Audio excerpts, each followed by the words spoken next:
In one case, foreign operatives wanted to murder one or more critics on Australian soil, but were foiled by ASIO.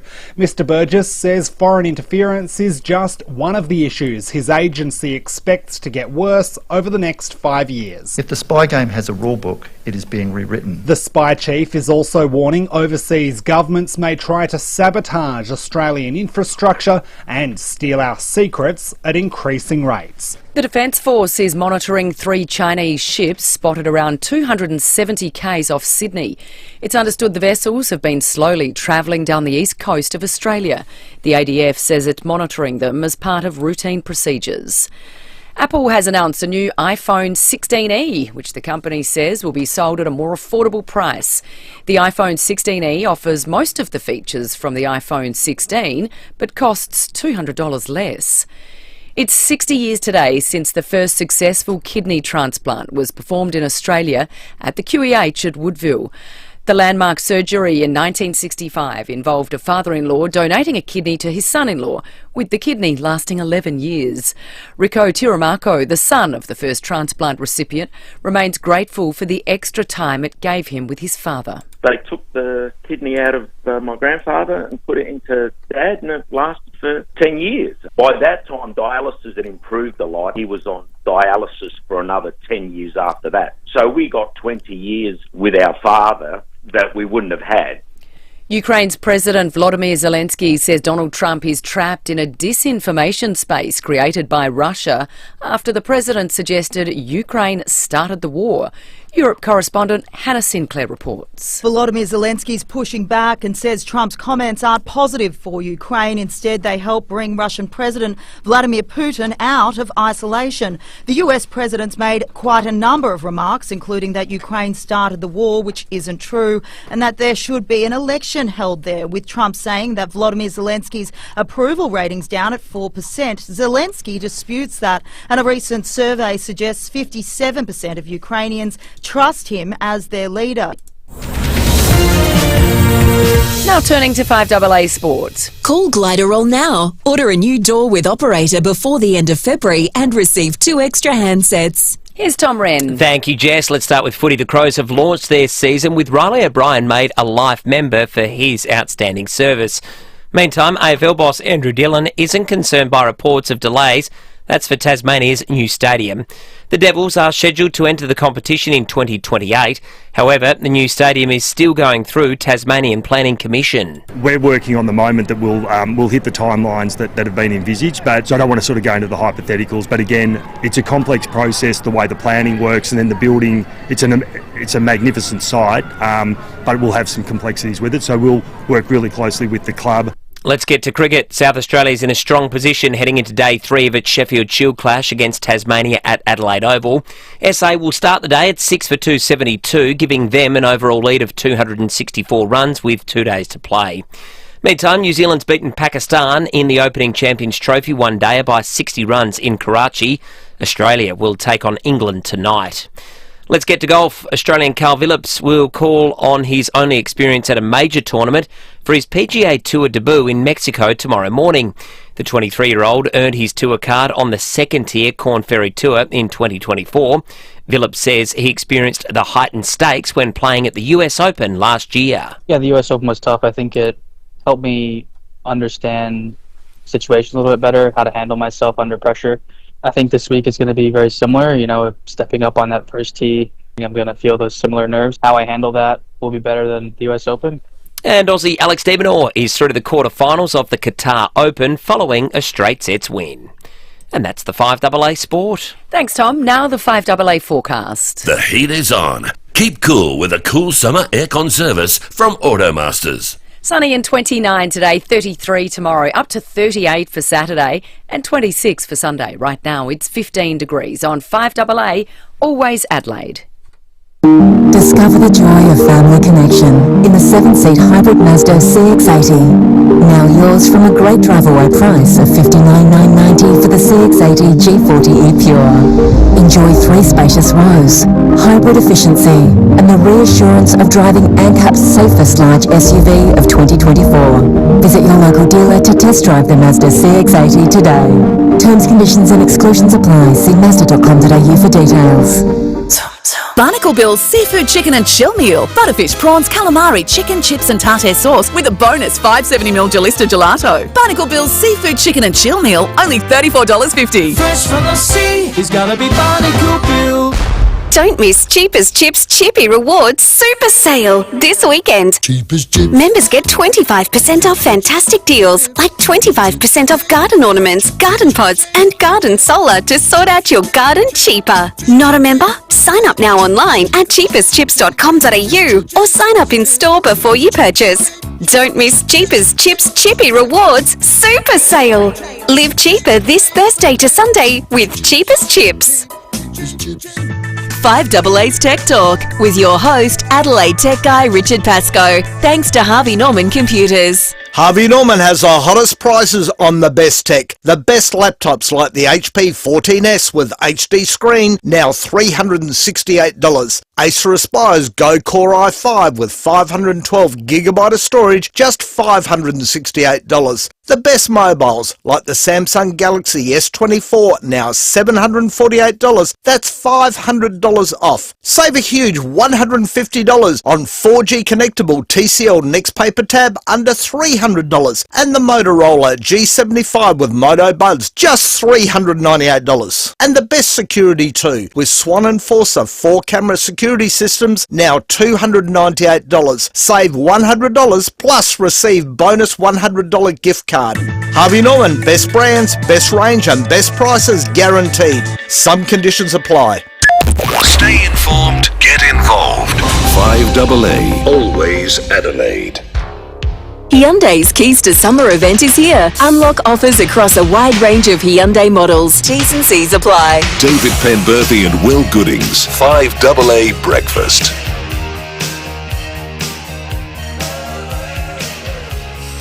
6:09, good morning to you. Welcome to Thursday on 5AA Breakfast. It is the 20th of February. You are going to hear from the most powerful people in South Australia and Australia on the program this morning on what has been an extraordinary last 24 hours in South Australia and the history of FIVEAA. Yesterday, of course, the Premier announced that the steelworks, that his government will be seizing control of their operation in FIVEAA from GFG. They will be placed into administration for unpaid debts to the state.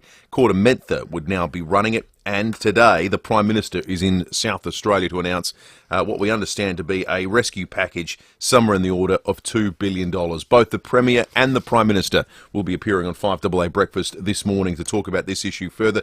The Police Commissioner is going to join us. We've got plenty of other news to sink our teeth into as well. We're going to head over to the US where there's been more craziness overnight there. But unashamedly, our focus squarely on what has been, David, as I said, one of the most extraordinary 24 hours in South Australian history. Good morning to you. Has it ever, Will? Good morning, mate. Good morning, listeners. Yeah, all that work on, all that practice he got on Mike Rann about 15 odd years ago finally paid off for the Premier because he did what he does best. Oh, tapping on the shoulder. Yeah. Hey, mate. He does taps well. Sanjeev, a word. Yeah. Well, actually, it wasn't Sanjeev a word. It was post facto. It was upper house a word because we started getting texts about it. We had a long meeting yesterday here at 5AA. It was one of those sort of start of the year road shows where we had all the big bosses in from interstate to talk to us about the year ahead and the company and everything else that's going on. Good catch up with the crew. And but while we were in there, it's one of those things where you never want to look like you're playing Candy Crush during a presentation by the Chief Executive Officer, because it was the Chief Executive Officer who we had here, lovely bloke, Peter Charlton. But I felt like we had an excuse yesterday because while the presentations were on, there were texts flying around, people saying there's some sort of meeting going on down at North Terrace. It was like a scene in one of those disaster movies where everyone's at a lecture at university or they're at some work meeting and everyone's phone's beeping. Yeah. And the first time it's a bit embarrassing and the second time it's like, oh, come on, guys. Yeah. And then eventually the person convening realises there's something really going on. Yeah. That's what yesterday felt like. Yep, it wasn't a case of people being bored or distracted. It was a case of this is a big, big story unfolding, but we don't really know what it is. The Tiser put a piece up round about 11:15, I think, saying that all of the upper house MPs had been called. Apparently the bill passed the lower house in 20 seconds. It's amazing how quickly things can get done in Parliament sometimes, isn't it? Oh, we compare it to all the bluff and bluster that normally occupies their time. But it was a stunningly executed stealth operation against a person who has brought it upon himself. Sanjeev Gupta has been treating the people of South Australia like a pack of saps for too long. He's been treating the people of Whyalla like dills, and this is a proud town. And in a funny kind of way, yesterday was almost like a people's uprising through the Parliament. And it was multi-partisan. It wasn't just bipartisan. Everyone supported it. Every politician of every hue went, yep, we've got to do this. So, so many questions. And as you said at the start, Will, all the heavy hitters are on our show today. We've also spoken to the opposition leader, Peter Dutton. His office texted this morning saying that they'd read the stuff that I had in the Oz this morning about this, and that they knew that Albo was coming on our show today. The opposition leader, that's Peter Dutton, the opposition leader, he's got a full dance card this morning, but he's across the story, and we're probably going to get him on tomorrow to get his thoughts. But plenty to get our teeth into. The Premier was in Whyalla last night, and he put an update out on social media at about 9 p.m, so you may not have heard this. Here's a bit of what he had to say about everything that transpired yesterday. Okay, well, good evening from Whyalla. I've just had the opportunity to be able to see a lot of the workers on the ground in Whyalla in a town hall meeting environment. And I think there are mixed emotions, but if there was one prevailing emotion, is undoubtedly relief. Obviously, the South Australian government today has taken the extraordinary step to put Whyalla One Steel into manufacturing into administration, which means GFG and Sanjeev Gupta are no longer running the steelworks here in Whyalla. It's a big decision, but we are unequivocal as a government that is the right thing to do in order to protect the state's position, but it also enables the opportunity to pursue a new owner of the steelworks. By putting One Steel into administration, there is no taxpayer-funded bailout of Mr Gupta or GFG. Not at all. His debts are his debts to be paid. But the state government is ready to inject a lot of support into the Whyalla community here on the ground, who quite frankly deserve it. We cannot lose steelmaking as a country. I'm absolutely determined to make sure my government does everything it can to ensure that we continue to make steel as a nation. We cannot lose that ability, and so much of that is produced here in Whyalla. So we had to take the drastic step. It wasn't an easy decision. It's been a long process to be able to get here, but I'm very grateful for all the support of the people in Whyalla for the action that we've taken today. And I'm very much looking forward to tomorrow making a big announcement about how we're going to set Australian steel up for the future, based here in Whyalla. Yeah, we'll be bringing you those details when we chat with the Prime Minister a little bit later this morning. There's a great photograph in the Tizer this morning of the carve and cut butcher with the sign where they advertise specials out the front, the little chalkboard, and it says, "Thank you, Mally. Goodbye, Mr. Gupta." That was penned by Tim, who runs the local butcher, Carve and Cuts Meats, in Whyalla, and he joins us on the line now. Tim, good morning to you. Very good morning. That sign seems to be a good encapsulation of public opinion in Whyalla right now, Tim. Very good. We've had lots of comments on it. Yeah, it's something the town needed. Yeah, totally. Bit of positivity, so, yeah. We were saying at the start of the show, Tim, it sort of feels like he's strung all of us along for so long that it's good to see the back of him, isn't it? There's been a struggle for a long time. People out there, uncertainty on jobs, people went on to contract, didn't know when they were working and that, but now, yeah, people be able to go to work. Can I ask you... Know there's a future. Yeah, totally. Can I ask you this question in a serious way? As a butcher, the economic impact of the uncertainty in Whyalla, how does it sort of manifest itself in shopping form? Does it mean you're not selling ribeyes, you're not selling eye fillet? Do people move to mince and your more basic beef and pork sausages? Is that the way it plays out at the counter? It affects people right across the board, like the cost of living. They're unsure on their certainty, their future, so they cut back their spending. Not just in the butcher, in everything they do. We see it in places that, like the bigger businesses that we serve, where or the delis and all that sort of thing. Yeah. They cut back their turnover, people not going to work, so they're not getting an early breakfast. And Yeah. right across the board. Do you sell to hotels as well? Because I know one of the contractors was telling me he's owed 1.4 million.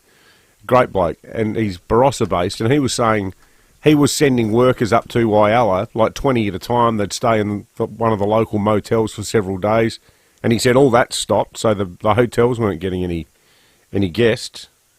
Well, we deal with a couple of them, and yes, there's no guests in them. They're struggling big time as well, because they don't have the shutdowns out there to fix things. Is this when this news broke yesterday, Tim, is this the kind of thing that everyone in the butcher shop's talking about? Like, are you getting customers coming in and relaying the news? You're obviously working hard, but does it become the sort of buzz? Everybody around the town was talking to it. I had people sending me messages when the meeting was called, and it took over the town pretty much. Yeah, Everybody absolutely. wanted to keep up with what was going on, and looking forward to today to see what the final package is and the big shake-up. But yeah, Well, it'll be fantastic. Keep an eye. You might have a Prime Minister wandering through the shopping centre in a few hours' time, Tim. Thanks for talking to us, mate, and good to hear some positivity coming out of the Iron Triangle after a pretty uncertain time. Thank you, mate. And anyone who's in Whyalla or heading up there, because we are the friends of the butcher shop here at 5AA, almost celebrating a decade of Meat Tray Fridays soon.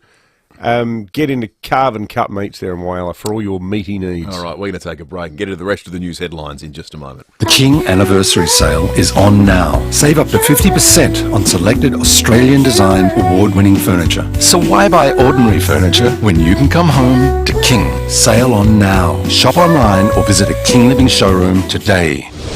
Adelaide's local, trusted and truly connected talkback radio station. 5AA. Always Adelaide. Did you know you can now adopt kittens while you shop at RSPCA SA's Kidman Park Op Shop? Imagine dropping off your generous donations, all while meeting the most adorable kittens who are eager to find their forever homes. Why not make your day positively perfect by visiting them at 322 Grange Road, Kidman Park? Come for the shopping, stay for the cuddles, and maybe even leave with a new furry friend. Visit RSPCA SA's Kidman Park Op Shop, 322 Grange Road today. Follow the lights of the Norwegian coastline with a 16-day guided tour and cruise with Hurtigruten and Phil Hoffman Travel. Travel the scenic Flom Railway through a winter wonderland. Experience the magical Northern Lights. Stay in a glass igloo. Embark on thrilling reindeer and husky safaris and more. Book now and save up to $4,000 off select departures. Plus, receive $150 on board credit. Phil Hoffman Travel. Visit pht.com.au. A life-changing win could be yours. The Hospital Research Foundation Home Lottery is back, and it's summertime in Somerton Park. You could win the $3.5 million grand prize, featuring a fully furnished Scott Salisbury home that ticks all the boxes and includes $500,000. Get your tickets now at homelottery.com.au. Life-changing prizes, life-changing impact. homelottery.com.au. Licence M14673. City Discount Tires. Get saving now with City Discount Tires. We're offering great deals on the world's top brands in tires, wheels, suspension and parts. Suitable for four-wheel drives, SUVs and passenger cars, including Falcon, Michelin, Pirelli, Kumho, Hankook and many more. Finance options available. Search citydiscounttires.com.au and locate your nearest dealer today. City Discount Tires. We're driven by value. City Discount Tires. Paradise Mazda's summer sale is back on. Run in and drive away with free rego, CTP and stamp duty on select models across the new car range. Plus, choose your bonus of 1 year free scheduled servicing, $500 of genuine Mazda accessories or free premium plates. Offer ends February 28. ParadiseMazda.com.au. T's and C's apply. MVD 1370. Run into paradise. 5AA Breakfast is streaming live right now. To watch, simply head to 5AA on Facebook or YouTube. Hyundai's Keys to Summer event is here. Unlock offers across a wide range of Hyundai models. T's and C's apply. David Penberthy and Will Goodings. 5AA Breakfast. 21 after 6, we return to Wales shortly, the Premier after 7 o'clock, and then just before 8, the Prime Minister of Australia. Let's jump into some of the other headlines now. The 20th of February, Thursday morning, a teenager's lost his licence after being clocked doing more than 60 k's over the speed limit in the hills. Jesus, some stupid driving in the hills at times. Yeah, it really is, isn't there? 18-year-old P-plater, he's from Woodside, so a local, stopped after a speed camera operator detected his white Mazda travelling 164 in a 110 zone. P-platers, in fact, are only allowed to travel 100. So, isn't it interesting to think, how many hours of experience has that P-plater got? Not, so how many hours many. do you need to do to get your L's or your P's these days? Good question. I'm not sure. It's more than it used to be. I can't remember exactly. Both my older kids have done it. I reckon it's at least 80, yep, maybe more. So 80 hours, like that is not. So you do your whatever number of hours it is. Then after that, you've got your license. You might have another 3 months, or even maybe just 3 weeks of driving experience. You haven't been doing it long enough. Well, no one's been doing it long enough unless you're Peter Brock. But you know, if people like that, they end up dying. It's Darwinian, isn't it? Indeed. He's been reported for aggravated driving at an aggressive speed and has lost his licence for 6 months. There's a new iPhone out today. This is interesting because it's designed to be more budget conscious. It's the iPhone 16e, so it's not a whole new level. It's just cheaper, $200 less than the regular iPhone 16 with most of the features. That's a rare move by Apple. Yeah, I know. What's gotten into them? A budget-friendly iPhone. Well, define budget-friendly. Well, friendlier. $200 cheaper. It's a matter of degree, isn't it? It's only about, what, $800 instead of $1,000. Something like that. Yeah, that's right.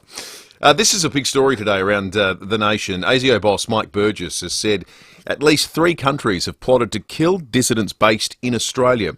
The nation's top spy used his annual threat assessment to warn the security risks facing our nation will grow over the next 5 years. His agency is concerned about foreign governments seeking to steal Australian secrets and hurt people living here in Australia. Mr Burgess issued a strong warning to anyone trying to spy on critical Australian projects. Where we see you attempting to conduct clandestine intelligence operations, and we will see you, you will be dealt with. Australia has strong laws against espionage and foreign interference. This may also include publicity, something I know you hate. Consider yourself warned. Adelaide's own Mike Burgess. Adelaide's own Mike Burgess. Woodville High, from memory. Was it Woodville High? I think so. Good question. I tell you what, where Adelaide hasn't featured in the news, wrongly, Australia hasn't been particularly well represented on a list of the world's best beaches for 2025. Well, that's good because we can sort of keep them to ourselves. That's a good point. Elafonisi Beach in Greece has been named the #1 destination by TripAdvisor, followed by Banana Beach in Thailand and Eagle Beach in Aruba. Manly Beach was the only Australian location to make the top 25. Manly? Manly made the top 25. That is nowhere near the best beach in Australia. It feels... Manly? There's a lot of... To give people some cover, there's a lot of beaches in Australia. Getting to Manly's fun on the ferry, but you get there and you go, oh, now I'm in Manly. Manly feels like Glenelg on steroids. Yeah, completely. Completely. There's in good and bad ways. There's 10 better beaches I can think of the top of my head in Sydney. Yeah, the old sort of northern beaches area and so forth.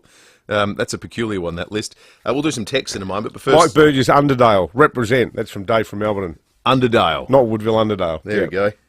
14.4 degrees outside in the city at the moment, top of 29 today. It's going to be pretty sunny and nice, actually. Might be a little bit of wind. That'll be the only factor. A southeasterly, 20 to 30 k's an hour. Tomorrow, 33 the expected top, 38 for Saturday. The rain's disappeared from the forecast on Saturday. A little bit maybe on Sunday. It'll still drop down, but not as much. Overnight low of 18 and a top of 26 before warming up again in the early part of next week. 29 on Monday, 33 on Tuesday and 33 on Wednesday. Of course, as we always say, you cover the barbecue to protect it from the sun. The same should go for you. Be sun smart and cover up. A mountain of texts already and quite divergent views on the GFG Whyalla situation. Chris says, I think this decision has been done with good intentions, but we should all be worried about the level of debt our governments are in. Di says, good morning, chaps. The significance of what is happening in Whyalla has an eerie similarity to the state bank situation. One here, well done, Malley, and both sides of Parliament, but shame on Albo for not giving a hoot until now. One here, we were dills to go anywhere near Gupta in the first place. Another one, goodbye Sanjeev, goodbye, pay up and PO and don't come back, from Mark in Para Hills. One here, we haven't heard boo out of Albo. Now he's going to appear in Whyalla to grandstand on the back of the hard work of our state government. Another one here. Rob says, maybe now, instead of GFG on the Powers jumper, maybe now the GFG on the Powers jumper will mean government-funded game, and Albo will be the number one ticket holder. Somebody's going to be left holding the tickets out of all of this. All right, nice way to get into talking about sport, because Tom Moran's in the 5AA Breakfast studio with us. Call Gliderol now, order a new door with operator before the end of February and receive 2 extra handsets. Morning to you, Rennie. Morning, Will. Morning, David. Yeah, while we're talking footy, Crows launched their season last night. Jess Adamson, who's in the newsroom, was hosting that at Adelaide Oval. So a good night, an exciting night. The old man was there, obviously, Will, in his role on the board. I don't think, were you two? I didn't go. You guys didn't go, did you? Oh, I can't go to anything anymore. It's Kate's handbag now that she's not on the board. You'll find me in the outer. Yeah, exactly. Well, that's good. Thank God. Yeah. But exciting times. Look, we say it every year, you know, but I genuinely believe this is a huge year for Adelaide. Jake Saligo was on the show last night. He was asked about 2025 with Rowie and Timmy G. Let's have a listen to what he had to say. Is the team in a better position now than they were this time last year for round one? Yeah, I think so. It is hard to tell because you're playing against each other, and it'll be nice to verse Oppo on the weekend. But yeah, from what I've seen, like with the inclusions of Neil Bullen, JP, and Isaac coming, and also Sid as well, we're looking pretty good throughout the mid and the forwards, the new forwards that have come in. It should be a good year, hopefully. I mean, he's another player that's just had a bigger pre-season, a better pre-season. I mean, let's face it, they missed the finals. Nix is gone. Oh, yeah. That's fair enough, isn't it? Yeah, so, I reckon he would know that. And he knows that, and I think the players know that. Alex Neil-Bullen's going to come in. I think they've recruited really well again. I think they've ticked a lot of boxes, the Crows. I actually think it's February. This will come back to me. No. What are you going to say, mate? I think the Crows will finish ahead of Port Adelaide this year. I genuinely do. I think they are so well placed to launch this season. I don't know why people are writing Port off already. No, Port are a good side, aren't they? I think Port are a good side. I just think the Crows, I think they're ready. I think last year a lot went so...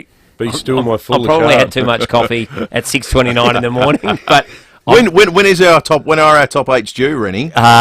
You set the assignment each year. Yeah, that's good. Maybe next week. Let's go next week. Oh, okay, next week. We'll go next week. So did you just revealed one or two of your top 8? You know, what worries me about that comment, Tom, is that a comment like that, and the fans are going to get so hyped up, and this isn't a criticism of you, the last thing we want is anyone at Westlake's thinking in their heart of hearts that they agree with you. Correct. Because let's just concentrate on winning the first 4 games. Yeah, and at least half of the first 4. Because last year the damn season was over by April. Yeah. I think there's been a deliberate narrative this year from the Crows to play it down. Last year they were so bullish, and I think you're right. I think they've heated that. Well, they were coming in off the backdraft of, the goal umpire would be making the... But we can hype it up, and I'm pretty excited about what I'm seeing from Westlakes. Riley O'Brien, life member as well last night. Well done. He's been a great club man, and he's a great person, so well done to Riley O'Brien. But get excited, I think, David. Okay. So, I like your optimism, I do what I'm told by Tom, so I will. That's because of a shot of adrenaline this morning, Rennie. Magnificent work. 5AA News on the way. Back shortly.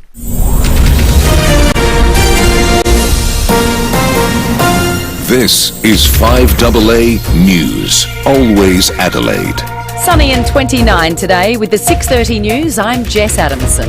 Make RAA approved windscreen repairer Complete Windscreens your insurer repairer of choice. Visit completewindscreens.com.au. Premier Peter Malinauskas says he's looking forward to making a major announcement on the future of the Whyalla Steelworks today.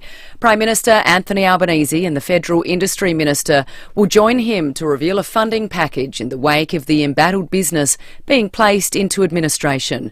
Former Deputy Mayor Tom Antonio says there's a sense of relief. This is the best thing that could ever happen. The community feels relieved. The stress is gone. Those dark clouds are hanging over the top have disappeared. We've got a blue sky. A man's been arrested over suspicious behaviour in the eastern and western suburbs.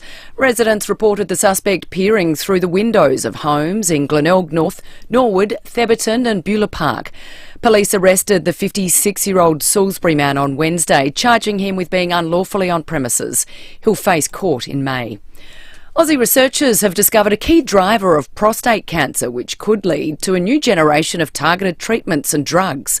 Gabrielle Hodson has more. A study by a team from the Monash Institute of Pharmaceutical Sciences and the Walter and Eliza Hall Institute has found prostate cancer is linked to a molecule called PSKHI, which can be switched on or off. By interacting with certain proteins on the surface of a cell, it can trigger a chain reaction leading to tumours. Researchers have told News Corp the new knowledge could be used to come up with better targeted therapies and open the door to developing new drugs without side effects such as diabetes, bone thinning and sexual dysfunction. They believe their work could also be applied to other cancers. The Pope's funeral is reportedly being rehearsed at the Vatican. The 88-year-old is in hospital with pneumonia. The Swiss Guard has been preparing his funeral parade. The pontiff has reportedly already chosen his tomb. Donald Trump has falsely branded Ukraine's president a dictator as he lashed out at Volodymyr Zelensky in what is fast becoming a bitter feud. US correspondent Jonathan Kersley reports. America's president flew into Miami this morning heading to his golf club as he launched into a scathing verbal assault on Ukraine's Volodymyr Zelensky. On Truth Social, Donald Trump called the wartime leader a dictator without elections, saying if he didn't act fast, he wouldn't have a country left. President Zelensky had said President Trump was trapped in a Russian disinformation bubble. America's commander-in-chief has been accused of parroting lines of Moscow after he suggested Ukraine started the war with Russia. A significant health achievement 60 years ago today, with the first person-to-person kidney transplant performed in Australia. The operation was conducted at the Queen Elizabeth Hospital, with a man donating a kidney to his son-in-law. Head of transplants at the RAH, Professor Toby Coates, says it led to more breakthroughs. One of the other great developments, again an Adelaide development, was the use of the keyhole laparoscopic surgery. It's a very small cut keyhole surgery that now we use to retrieve the kidneys, and that was again first done in Adelaide by Mr. Mohan Rao in 1997. Again an Adelaide first, which then took off around the country and is now the standard way that live donor kidneys are retrieved for these operations. Now turning to 5AA Sport. Call Gliderol now. Order a new door with operator before the end of February and receive 2 extra handsets. Here's Tom Wren. Thank you, Jess. Adelaide has held its season launch at Adelaide Oval overnight, with Ruckman Riley O'Brien inducted as a life member. Meantime, former Lion, now Pie, Dan McStay, is relishing the chance to take on both Gold Coast and Brisbane in a unique scratch match this afternoon. The Pies will take on the sides across several quarters in their first hit-out against any opposition in 2025. Fresh off being added to Collingwood's leadership group, McStay says he's excited to move to the next phase of the pre-season. Yeah, it'd be good to just have a bit of a hit out, get some training in and continuity, and then focus on just building the game plan that we've been working on all season and not crashing and bashing into each other like we do all pre-season. Let's go to cricket. South Australia is back on top in its Sheffield Shield clash against Tasmania, thanks to a solid effort with the bat on day 2 at Adelaide Oval. Starting the day at none for 24, the home side finished its stumps at 6 for 272, giving them an overall lead of 264. Jason Sanger led the way with an impressive 75, and he says he'd love the team to eke out a few more runs before having the chance to bowl. It's pretty important we come out to keep scoring more runs. I think the more runs the better. The wickets are only going to get a bit more and more tired. So yeah, every single run, every single lead is going to be a massive bonus, and then our bowlers can go to work. Briefly elsewhere, Will Brown has set the fastest lap of the day at Eastern Creek on Supercars Testing Day. That's ahead of the season-opening Sydney 500 event this weekend. And Liverpool is now 1-0 up against Aston Villa in their EPL clash this morning. There's about 10 minutes to play in the first half. And that's the 5AA Sport. Thanks, Tom. Now the 5AA forecast. The heat is on. Keep cool with a cool summer aircon service from Automasters. Sunny and 29 today, 33 tomorrow, up to 38 on Saturday and 26 on Sunday. Right now it's 15 degrees. On 5AA, always Adelaide. Hyundai's Keys to Summer event is here. Unlock offers across a wide range of Hyundai models. T's and C's apply. David Penberthy and Will Goodings, 5AA Breakfast.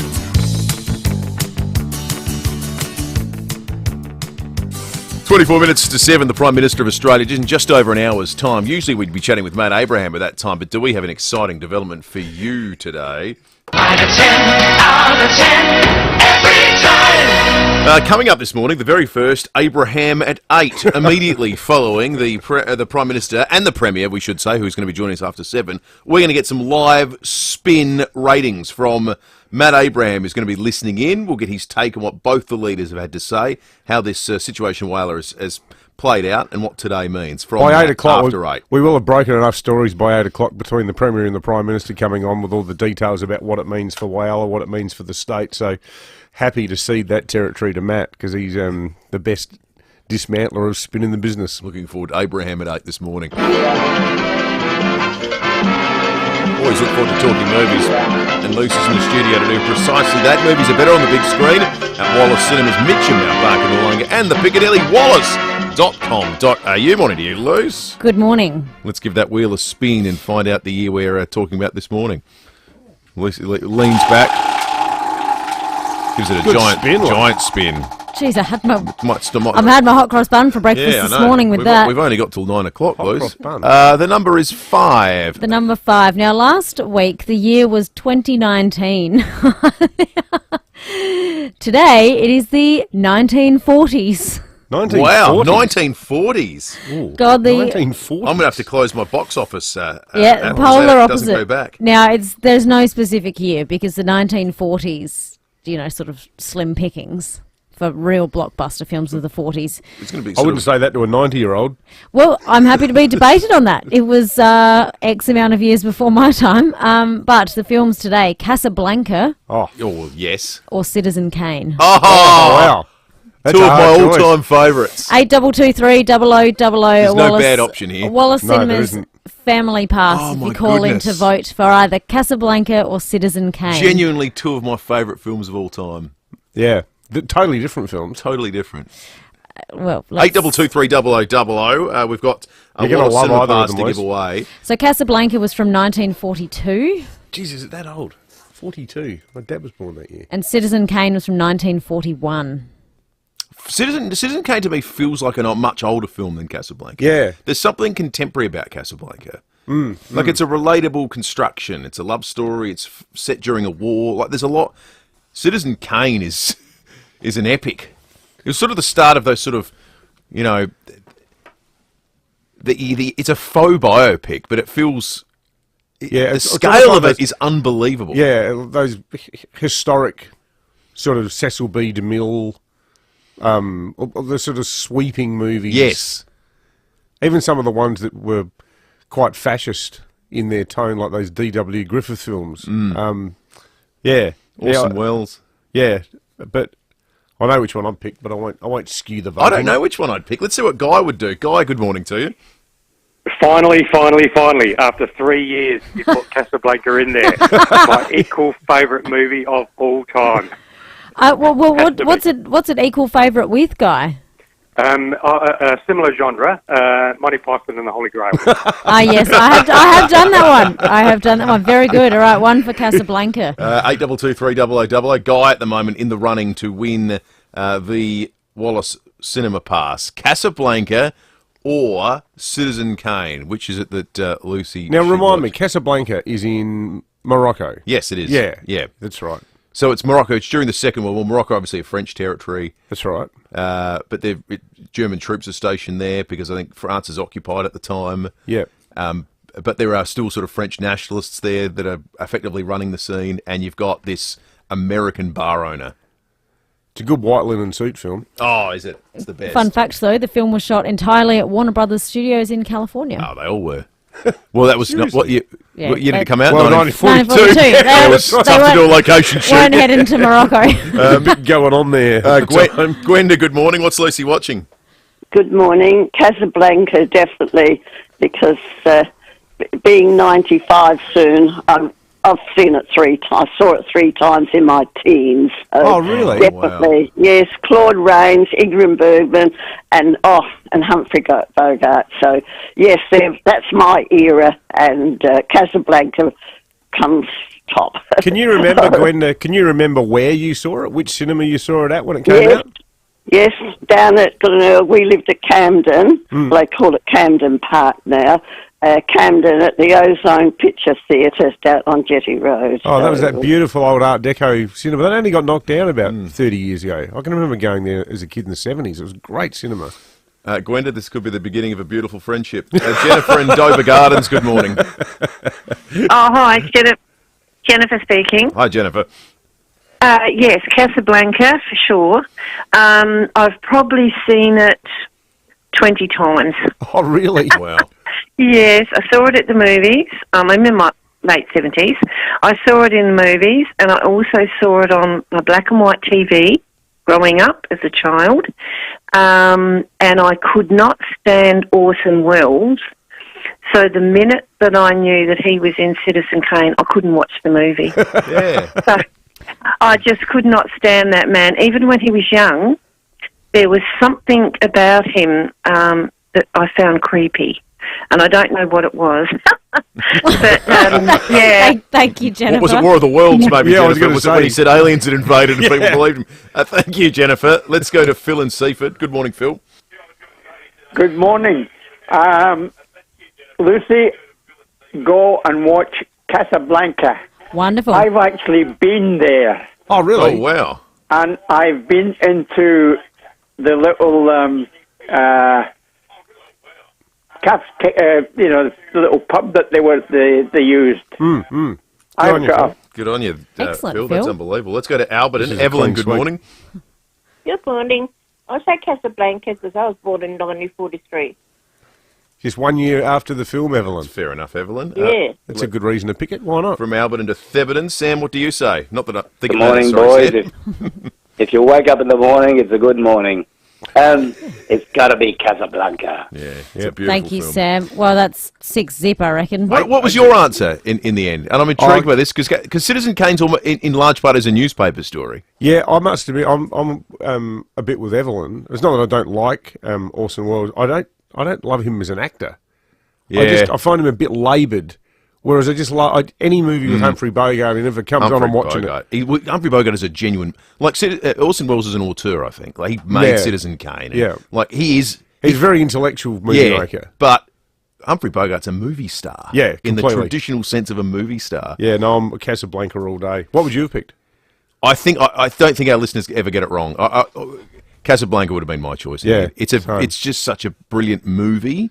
I think Citizen Kane is an important movie, and I think it's a stunning film. But as far as why do you go to the movies and why do you watch pictures to be entertained? I'm glad you've got it, enjoy Casablanca. Because this is like, say you're going to Madrid and someone says you've got to go and see Guernica, the famous Picasso mural inspired by the massacre in that Spanish town during the Civil War in the 1930s. It's like seeing the Mona Lisa. Like this is the Something you have to see. It's the high point of cinema. It's one of the films that is part of the high point of cinema, like, Munch's The Scream or Van Gogh's Sunflowers or the Mona seen Lisa. that. Like you've seen it. I've seen Van Gogh Sunflowers and the Mona Lisa.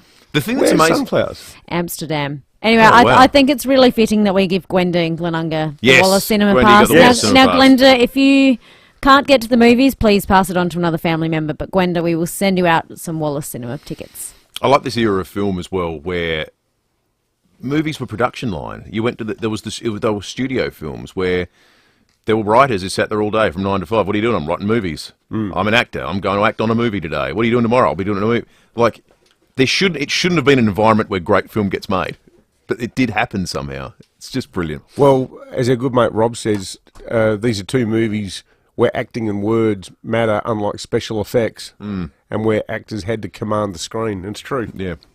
Looking forward to Lucy's review tomorrow, where she'll probably say it was rubbish. 14-7. Oh dear! I think even if you think that, Luce, keep your thoughts to yourself after the feedback we just had from the listeners. They love this movie.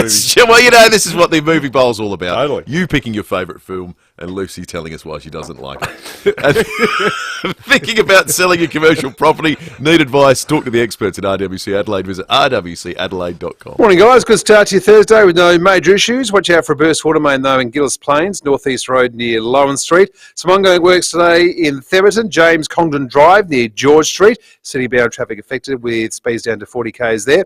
Also in Seaview Downs on Majors Road. And check your speeds today, Fullerton Road in the Parklands and 7th Street, Gawler South. Yes, Adelaide Central Market is open today. Find the best of SA, great specials and all your favourite goodies all under the one roof. AdelaideCentralMarket.com. Adelaide's most accurate traffic on 5AA. When it comes to reducing pain and rebuilding strength, Kiesa leaves nothing to chance. Our university-qualified health professionals don't just treat problem areas. They design personalised training programs using Swiss-engineered machines unique to Kiesa. These machines safely isolate the affected area, test your strength, and help rebuild your muscles for a stronger, more active and healthier life. Kiesa, building strength with precision in Norwood. G'day, Alan Gray here. Talking mechanic to mechanic, one of the toughest parts of our job would have to be tracking down the most reliable four-wheel drive parts. At Terrain Tamer, we have Australia's largest range of four-wheel drive parts, all designed, engineered and tested to outperform the original. Hey, righto guys. Talk to one of Terrain Tamer's army of trained parts interpreters who all speak fluent four-wheel drive, or jump online and have over 60,000 parts at your fingertips, delivered anywhere in Australia. Go to terraintamer.com. Steinborner has done it again. The Jack T9 Ute has landed at Jack Motors in Gawler. Enjoy a 5-star ANCAP safety rating, 7-year unlimited K warranty, 7-year roadside assist and 7-year capped price servicing. The Jack T9 impresses with a turbocharged diesel engine, 4x4 dual range transmission, 3-ton towing capacity and can easily handle a full-size Aussie pallet with 1,045 kilo payload. All this from $45,980 drive away. Jack Motors, it's well worth the trip. Gawler, Barossa and Clare or at gawlerjackmotors.com.au. Don't miss the Advertiser and Sunday Mail. Find surprising results from the Great Australian Parent Survey. And in Sunday's Body and Soul, expert tips for gut health and a calmer mind. Parenting and health, that's news to me. All in this weekend's papers. Hyundai's Keys to Summer event is here. Unlock offers across a wide range of Hyundai models. T's and C's apply. David Penberthy and Will Goodings, 5AA Breakfast. 11 minutes to 7. Let's talk about the weather today. And as we get closer to the weekend, Simon Timke at the Weather Bureau joins us. Morning, Simon. Good morning, Will. Morning, David. What's ahead on Thursday? Look, plenty of sunshine today. A little bit of cloud further to the south. We can just see from the window here. But for the Adelaide Plains and most of the hills, a sunny day ahead. Temperatures likely to be a little bit higher than those of yesterday, expecting a maximum of 29 degrees for the city, 29 as well for Elizabeth. 28 for Glenelg, 27 for Noongar and 26 degrees for Mount Barker today. The wind's generally southeasterly, a little bit gusty around the hills this morning and likely to see some fresh sea breezes develop during the afternoon as well.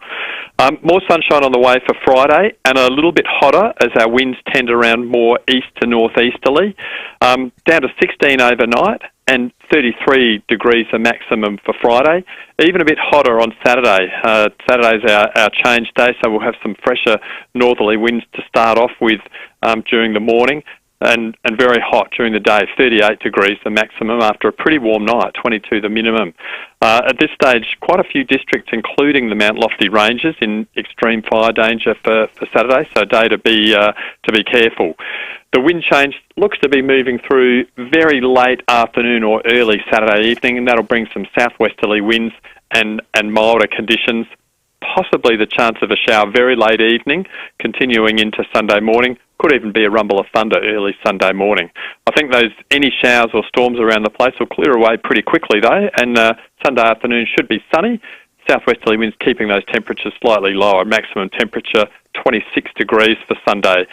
Then through the early middle part of next week, temperatures sort of settling into the very high 20s or low 30s and staying dry. A little bit of morning cloud for Monday, 29 the maximum. Sunny days for Tuesday and Wednesday next week, 33 for both days, Will. Good on you, Simon. Thank you for that, mate. Let's head to SAPOL. Senior Constable Holly Frisbee joins us. Holly, this peeping Tom that was terrorising people around Norden and the eastern suburbs. Sounds like you've caught up with him. Yeah, good morning, Will and David. Yes, we have. Between the 12th of January 2024 and 18th of February this year, residents reported a man behaving suspiciously and looking through windows of homes in suburbs, including Glenelg North, Norwood, Theberton and Beulah Park. Following an investigation, police arrested a 56-year-old man from Salisbury yesterday and charged him with 6 counts of being unlawfully on premises. He was granted police bail to appear in the Adelaide Magistrates Court, and police urge anyone who sees suspicious behaviour to call the police assistance line immediately on 131 444. That's interesting, isn't it? It doesn't appear. There's no specific peeping Tom type charge though. Being unlawfully on premises is probably the same as. No, I'm not trying to put you on the spot, Holly. I'm more thinking out loud here. Just wonder if there's not a specific category of crime relating to that. It's a bit like trespass. Anyway, we'll set that to one side. Holly, also, a bloke's been arrested for drink driving in the southern suburbs. Yeah, a man has lost his licence for a year after he was caught drink driving at Sturt. It will be alleged that just after 8 o'clock last night, police stopped a Subaru sedan near Hawkesbury Avenue. The driver, a 39-year-old man from Sturt, underwent a breath test and returned a positive reading of 0.164, and there was a young child in the car. He was reported for drink driving and issued a 12-month immediate loss of licence notice, and he will also be summoned to appear in court at a later date. And just lastly, Holly, a driver's been arrested for going quipped at Murray Bridge. Yeah, some good police work out of Murray Bridge early hours of this morning. Police pulled over a Ford station wagon in Bridge Street, Murray Bridge, just after 1 o'clock. Police checks revealed the driver, a 46-year-old Murray Bridge man, was unlicensed. Whilst police were speaking with the man, the officer allegedly noticed a traditional Maori wooden baton, a white full-face LED beauty mask and a bag containing screwdrivers and torches in the rear passenger footwell. The man was arrested and charged with going equipped to commit an offence and issued with a fine for driving unlicensed, and he has been bailed to appear in Murray Bridge Court at a later date. What did you say the Maori thing was, Holly? Yeah, a Maori wooden baton. Yeah, right, wow. And a white full-face LED beauty mask. Quite the combination. Yeah, quite a combination. Good on you, Like Holly. you didn't do the harker when you arrested him. Good on you, Holly. Senior Constable Holly Frisbee there from SAPO. All right, it's coming up to 6 minutes to 7. Jade Robran is out on the road for us this morning. And today finds herself at the bottom of the freeway. What's happening there, Jade? Good morning, guys. Yes, I am, and it's very, very noisy, so I apologise for that. But I am at the scene where a truck rolled over at around 6:30 last night. Now, there were whispers this morning that the truck was still here affecting traffic, but I can tell you it is not. It has been cleaned up, and the traffic, it is flowing smoothly this morning. Now, if you look at the live stream, you'll see I've taken some vision of the aftermath. The incident occurred at the bottom of the freeway on the corner of Glen Osmond Road and Portrush Road. With you guys that are familiar with the area, it's out the front of the petrol station, the Shell petrol station, just on the corner there. Now, it was a single container truck that rolled over and took out traffic lights, which of course caused traffic delays just at peak hour. Now, witnesses said that the truck was going way too fast when it turned the corner. I love this woman, though, an off-duty nurse, Rhiannon Bowe. She was sitting on the bus and witnessed the crash. So she asked the driver to pull over so she could jump off, and she administered first aid. So she is a bloody legend. We love her. Wow. But thankfully, the police said the man was treated for minor injuries, and there are no reports of anyone else being hurt. But here we stand again with another truck that has rolled over on this freeway. Wow. Amazing. Just happens all too frequently. Thank you, Jade. It's an important report, that. Jade Robran there at the bottom of the freeway. Let's head to the United States. Blake Johnson for 7 News is manning the US Bureau, where there's been an extraordinary statement put out by Donald Trump overnight. In fact, I think press conference too, with regard to Volodymyr Zelensky, the leader of Ukraine, who he's described as a dictator and suggested shouldn't have started the war in the first place. Blake, good morning to you. I mean, we're kind of used to wild Donald Trump pronouncements, but this one's right up there, isn't it? Yeah, this is another level of gaslighting. I think he's blamed Zelensky for Russia invading Ukraine, which is an interesting take. As you say, he'd call him a dictator without elections, and he said Zelensky better move fast or he's not going to have a country left. So he's sort of loosely echoing Vladimir Putin here, Donald Trump, manoeuvring, it seems, to get an obstacle out of the way in Zelensky so that they can settle on some sort of deal between Russia and Ukraine. So it's just hard to process, hard to know where to start on commentary like this, Blake. I mean, a week ago he had his successful phone call with Putin, who, you know, as the world knows, has been implicated in the execution of his political opponents, people like Navalny and so forth. People winded up dead from having Novichok injected into He's got quite the rap sheet, doesn't he? Yeah, there's a bit going on there, but it's Zelensky who's the dictator, is it? Well, yeah, allegedly. He hasn't held elections for a few years, and he can't in Ukraine because they're under martial law. But even if they did hold an election tomorrow, well, that's true. During war, it's a little bit difficult. But the point being about the elections, if they had one tomorrow, Ukraine, that there's so many Ukrainians that have been displaced, and a lot of the eastern flank of the country is now controlled by Russia. So you'd have to question exactly how fair and accurate those elections would be. Trump claims that Zelensky's on a 4% approval rating, but I don't know how he's got that figure. Probably because he's made it up. Yeah, it wouldn't be the first time. He said in a Truth Social post, "I love Ukraine, but Zelensky has done a terrible job. His country is shattered and millions have unnecessarily died." So just conveniently forgetting the fact that it was Russia that invaded Ukraine there. Unbelievable. On a much cheerier note, Blake, let's talk about the weather. It's freezing your butt over there, aren't you, in the US? Look, in Los Angeles, lovely weather. Right, Cannot complain. The California weather tax is lovely. But if you go towards the middle and northern parts of the state, we're talking wind chill minus 50. I don't even know what that would feel like. It beggars belief. There's some incredible vision, acknowledging I'm on radio, so I'll do the best I can, of this street in Detroit where the water main burst. So the street was flooded, water up to the tail lights on a car. It's then frozen. So everyone's come out and found basically like car popsicles in the street. This entire street, just ice up to the rearview mirrors on cars. Many people have died. A lot of rough sleepers that have been stuck out in the cold, unfortunately. The schools in a lot of states are closed in those mid-northern parts. So this is not far from where that plane crash happened the other day. We've seen how icy that Toronto runway was. Bit of an extension of that polar vortex that's come down from the North Pole. Yeah. Great stuff, Blake. Blake Johnson there for Channel 7 in the US Bureau. Still wearing his Hawaiian shirt there in Los Angeles while everyone else is... It's a big country, isn't it?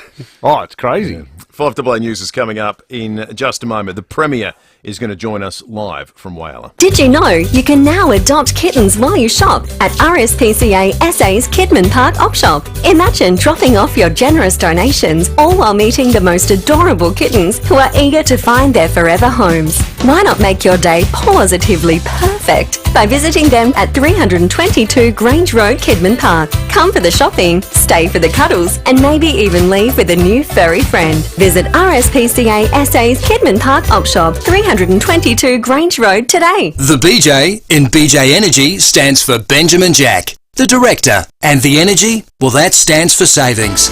BJ Energy specialise in saving their clients money by harnessing the power of the sun. So book a tailored consultation with a genuine company you can trust. And remember, if they wouldn't put it on their own roof, they certainly won't put it on yours. BJ Energy only use quality materials and brands like Solar Edge. For a free, no obligation quote, visit bjenergy.com.au.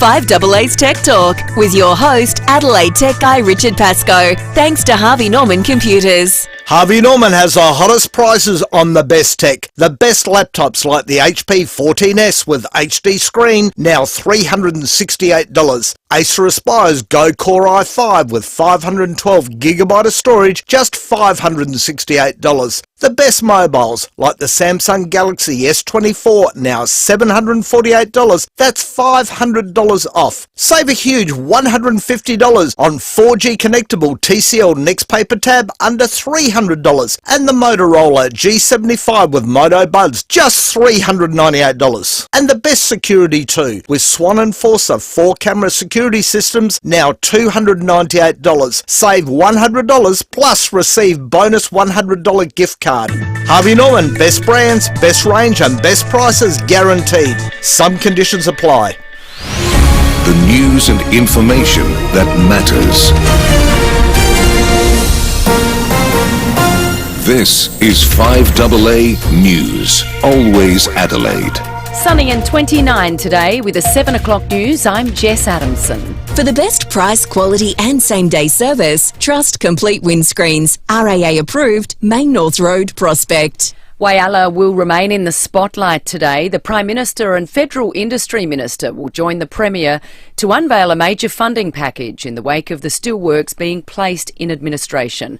Former Deputy Mayor Tom Antonio is glad to see the uncertainty that's plagued locals subside. People that have full-time jobs put on casual, not knowing when you're going to get called in again, people not getting paid what work they've been doing. It's just been horrendous. And the best thing that could happen was Peter Malinauskas. I take my hat off to you, mate. You've done an amazing job.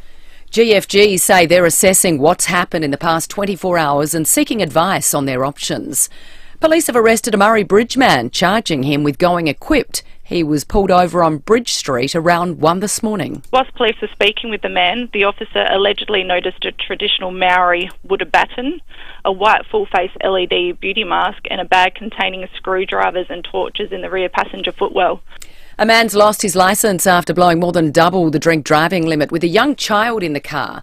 Police stopped a Subaru sedan on Hawkesbury Avenue at Sturt just after 8 last night.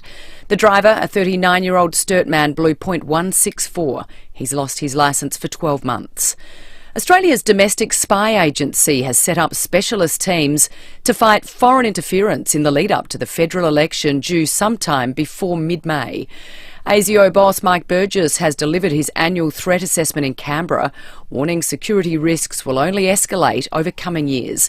He says his agency is well prepared for the upcoming vote. If a foreign regime tries to meddle in the election by pressuring diaspora groups, directing foreign language newspapers, spreading disinformation on social media, or using any other tactics sometimes seen overseas, we will know and we will act. 3 Chinese Navy ships have come as close as 150 nautical miles from Sydney. The furthest south they've been spotted in Australia without being on an official visit. Although it's understood no international laws have been broken at this stage, the frigate, cruiser and replenishment vessel are being shadowed by the Australian Navy after appearing off Queensland a few days ago. Social media giants are being called out for allowing children onto their sites. 4 in 5 children aged 8 to 12 have accessed at least one platform in the last year, bypassing 13-plus age restrictions. The E-Safety Commissioner says the platforms have a lack of will to remove underage users. More Australians are complaining about having poor connection to phone and internet services due to the switchover from the 3G network. Complaints about problems with telco services have surged in the past quarter, up 13% on the months prior. Telecommunications industry ombudsman Cynthia Gerbert says consumers are frustrated with patchy services and dropouts. The level of impact this has on people's lives really can't be underestimated. You know, it's the difference between people being able to run a business, or even just run their day-to-day lives. I suppose at the most serious end, we are potentially talking about life and death situations. Now turning to 5AA Sports. Call Gliderol now. Order a new door with operator before the end of February and receive 2 extra handsets. Good morning, Tom Wren. And a very good morning to you as well, Jess. Start with footy. Adelaide ruckman Riley O'Brien has been inducted as a life member at the club's season launch overnight, as the side now prepares for tomorrow's practice match, which will be played against Port Adelaide in Mount Barker. To cricket, Australia's side will prepare to kick off their Champions Trophy this weekend. They're set to take on arch rivals England, and that will be at Lahore. Speaking from Pakistan, Australia's Glenn Maxwell has told Wide World of Sports it's a very exciting series for the side to be a part of. It's a trophy we haven't played for in about 8 years, I think it is now, and to, I suppose, add to the glowing cabinet that we have at the moment would be a huge result for this group. And it all got underway last night with New Zealand beating Pakistan by 60 runs in the opening match. Meantime, SA will start day 3 of its Shield clash against Tasmania with a 264-run lead with 4 second innings wickets in hand. Well, Aston Villa has come from behind to take a 2-1 lead in their EPL clash against the leaders Liverpool this morning. Ollie Watkins with the goal to put them in front right on the half-time whistle. 4 waiting for Villa. There's Watkins! And Aston Villa have a half-time lead, supplied by Ollie Watkins. Audio there thanks to Optus. The second half now about to begin in that clash. While in the Champions League, Manchester City's on the verge of being eliminated. They're currently trailing Real Madrid 2-0, which means they're now 5-2 down on aggregate. Earlier, Borussia Dortmund progressed to the round of 16, a 0-0 draw enough for them to get past Sporting CP as they won 3-0 on aggregate. And in the supercars, James Golding has walked away unharmed after his vehicle caught fire. That was during the testing day at Eastern Creek ahead of the Sydney 500 this weekend. And that's the 5AA Sport. Thanks, Tom. Now checking 5AA traffic. Thinking about selling your commercial property? Need advice? Talk to the experts at RWC Adelaide. Visit rwcadelaide.com. Hey, good morning. In Port Adelaide, a car and a cyclist have collided on St Vincent Street near Lipson Street. Watch out for that. Also got a burst water main this morning in Gillis Plains, North East Road near Lowan Street. Some ongoing works, Bridge Road near Royal Avenue, Walkley Heights, and Majors Road near the Southern Expressway, O'Halloran Hill. And look out for cameras today, Clark Road, Evanston Gardens, and Shakespeare Avenue in McGill. Taking business payments with Westpac FPOS Air is easy. All you need is your phone. Search Westpac FPOS Air. Eligibility, T's and C's, fees and charges apply. Compatible devices only. Adelaide's most accurate traffic on 5AA. Now the 5AA forecast. The heat is on. Keep cool with a cool summer aircon service from Automasters. A top of 29 today, 33 tomorrow, and up to 38 for Saturday. Right now, it's 14 degrees. More news as it happens on 5AA. Ready to save up to $5,500 on a GWM Haval H6 Hybrid? Select models now from $36,990 drive away with 5-star NCAP safety and a 7-year warranty. Limited time only at your GWM dealer. T's and C's apply. In Adelaide and across South Australia, this is 5AA, always Adelaide. Hyundai's Keys to Summer event is here. Unlock offers across a wide range of Hyundai models. T's and C's apply. David Penberthy and Will Goodings, 5AA Breakfast. 8 minutes after 7, it was a huge day yesterday for Whyalla and the Steelworks. South Australian Parliament passing legislation, the Whyalla Steelworks Change on Property Amendment Bill, that effectively meant the state could take control of the steelworks. We'll get into that with the Premier in just a moment. This morning, we're anticipating a $2 billion package to be pumped into the area, announced in part by the state and indeed the federal government. And to that end, the Prime Minister will also be joining us a little bit later this hour. First, though, the Premier of South Australia, live from Whyalla, Peter Malinauskas. Good morning. Good morning, Will. Good morning, Pembo. Premier, we've been talking to you non-stop about this for the last couple of weeks, and it's good to be able to talk about it with some clear air, as you alluded to in the press conference yesterday. All our conversations for the last week, particularly the last few days, Friday and Monday, it felt like you were talking with one hand tied behind your back. Yeah, that's absolutely.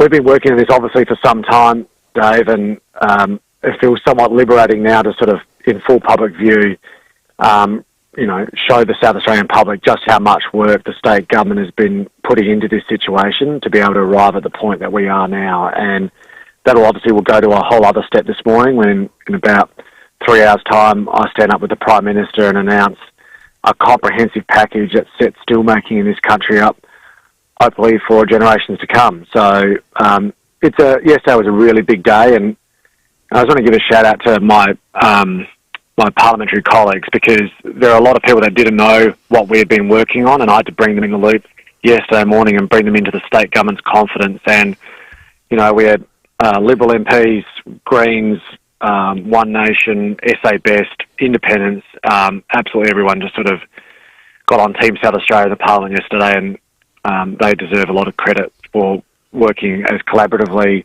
as they did with the state government. So I appreciate it. It's hard to know where to start with this now, because there's so many different angles. Can I ask one thing? How confident are you that what you've done is going to be impervious to any legal challenge by GFG? Look, I think, we've obviously had our minds attuned to the fact that GFG might fight this and take up their rights in a court, as they're entitled to do. So we have tested this and retested this and checked it and double-checked it with the best silks in the country. We haven't spared any expense to make sure that everything we're doing is have got the I's dotted and the T's crossed, and they're the big I's and there's some big T's on this one. But we're very, very confident in our position, as confident as you can be when it comes to a court.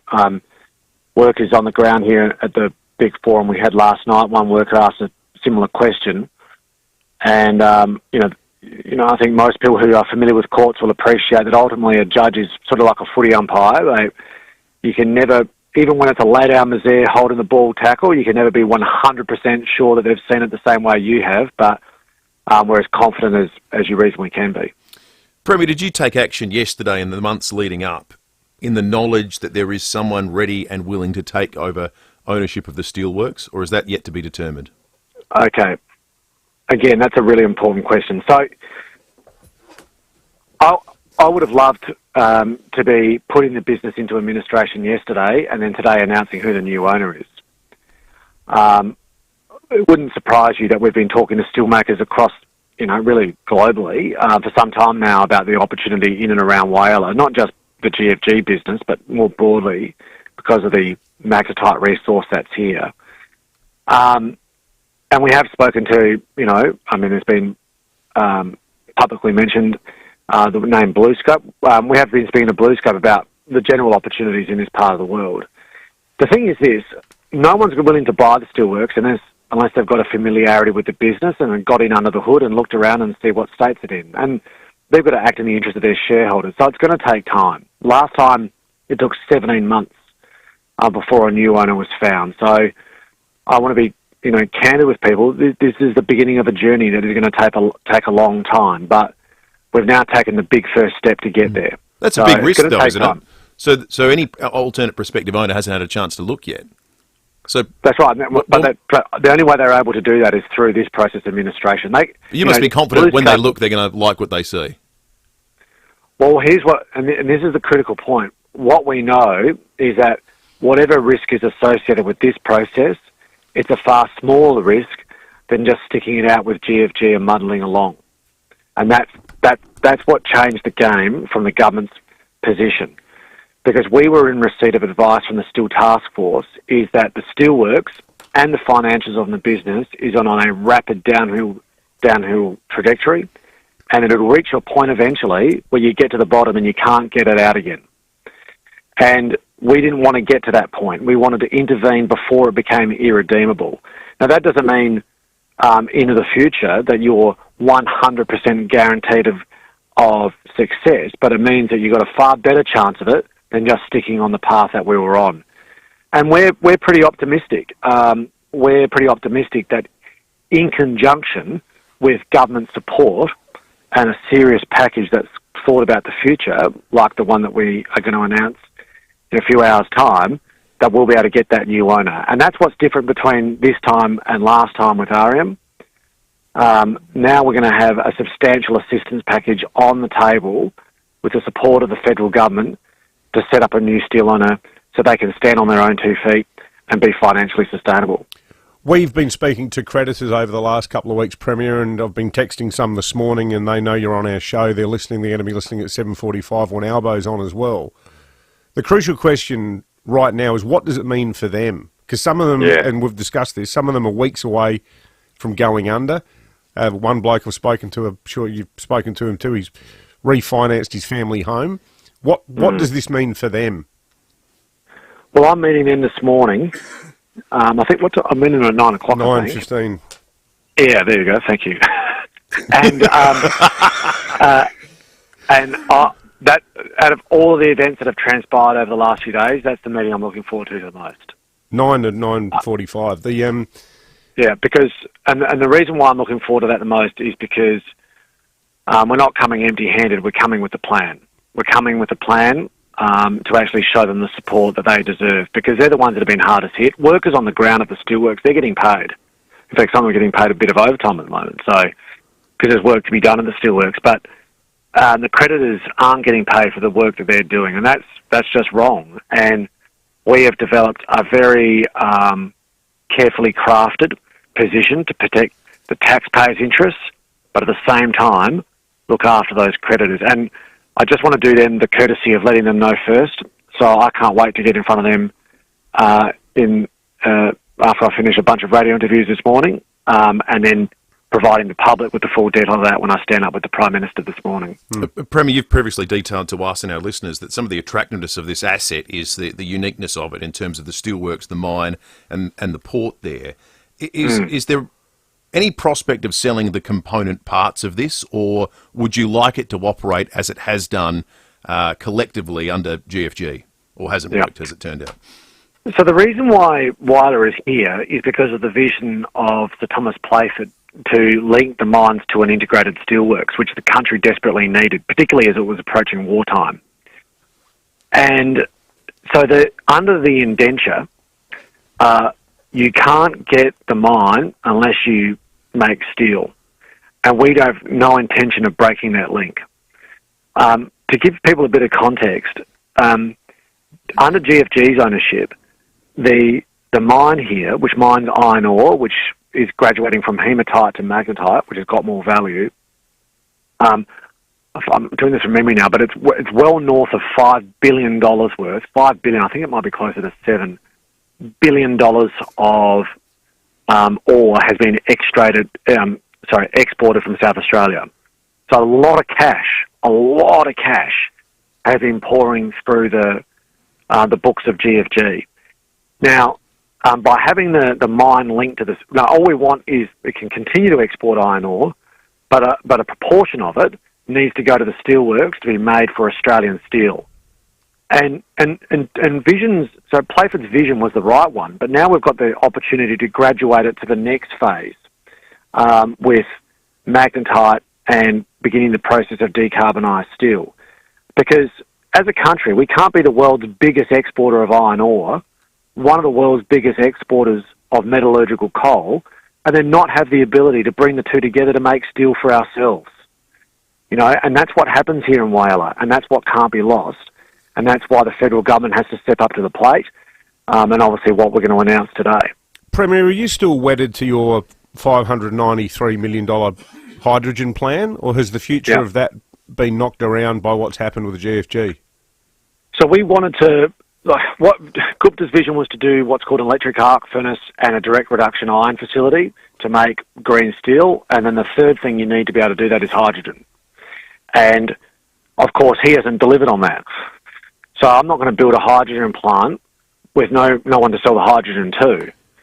So today, when we announce this in excess of $2 billion package, I will be announcing that we are allocating all of the money that is already in the state budget, which is just under $600 million, into the investment in conjunction with a new owner to set up the steelworks for the future. So does that mean hydrogen's happening or not happening? It means that it is being deferred, and that we are. I'm announcing that on your program because you're the first to ask me this morning. We're announcing that it is being deferred. All of the money that has been allocated in the budget is being reallocated to being spent here on the ground in Whyalla to set the steelworks up for the future. Because I'm not going to have a hydrogen plant producing hydrogen when we're not making steel. I mean, the whole reason why the hydrogen plant has to be here in Whyalla is because of the steel making. So I think we're going to do this on appropriately, organised, chronologically organised sequence. So hydrogen's off the agenda for now, and maybe down the track you'll look at it again. But for now, it's the focus is on getting the steelworks up and running. Well, that's right. Well, what we want to do is we want to sit down with the would-be new owner, whoever that might be, and say, look, the state government's got $600 million worth of capital here in conjunction with the federal government's investment. Here it is. Let's work together about how you allocate those funds to roll out the transformation of the steelworks over the immediate years ahead.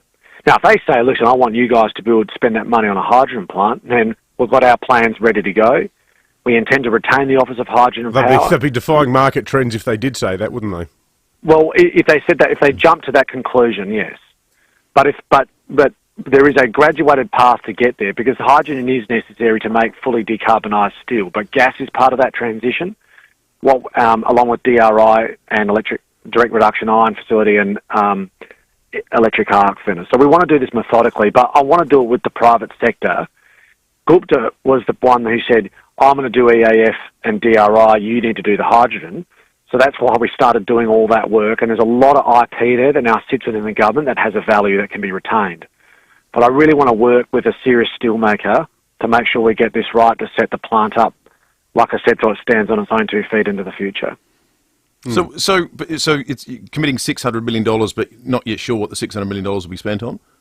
Well, the transformation of the steelworks, but the plans need to be developed in conjunction with, the company that the would-be company, because they know best. They know the would-be new owner, who we are seeking to attract. They're going to have the skills and the expertise, hopefully to draw on globally, about how to make this transformation happen and get the best value out of the magnetite that Just seems like getting a blank lined check. up the road. Because now if I'm coming in to buy it, I'm saying, I guarantee it's at least going to be $600 million. No.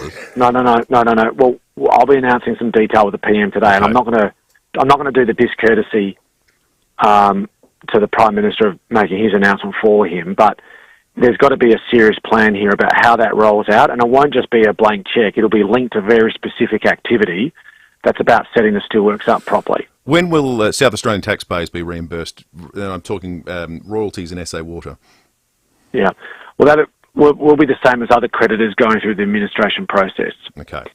And that obviously takes some time, and it'll depend on how much value is there. But our concern, legally I have to choose my words carefully here. Look, best I say, we'll get in the queue with other creditors. My concern is making sure that we're showing support to the creditors on the ground here, the mum and dad businesses often, who have done all the work and haven't been paid, and that's what I look forward to seeing just after 9 o'clock. Premier Peter Malinauskas, thanks for joining us this morning in Whyalla, and we will be talking to the Prime Minister of Australia in about 20 minutes' time, so stick around. That's a big story, hydrogen not going ahead. All right, let's go back to Whyalla. Kate Donaldson runs the deli there. Last time we spoke, Kate, a short time later, the Premier came in to sample your wares. Good morning to you. Good morning, how are you? Yeah, we're well. How are you guys feeling there in Whyalla, given all that's happened in the last 24 hours? It's been a whirlwind.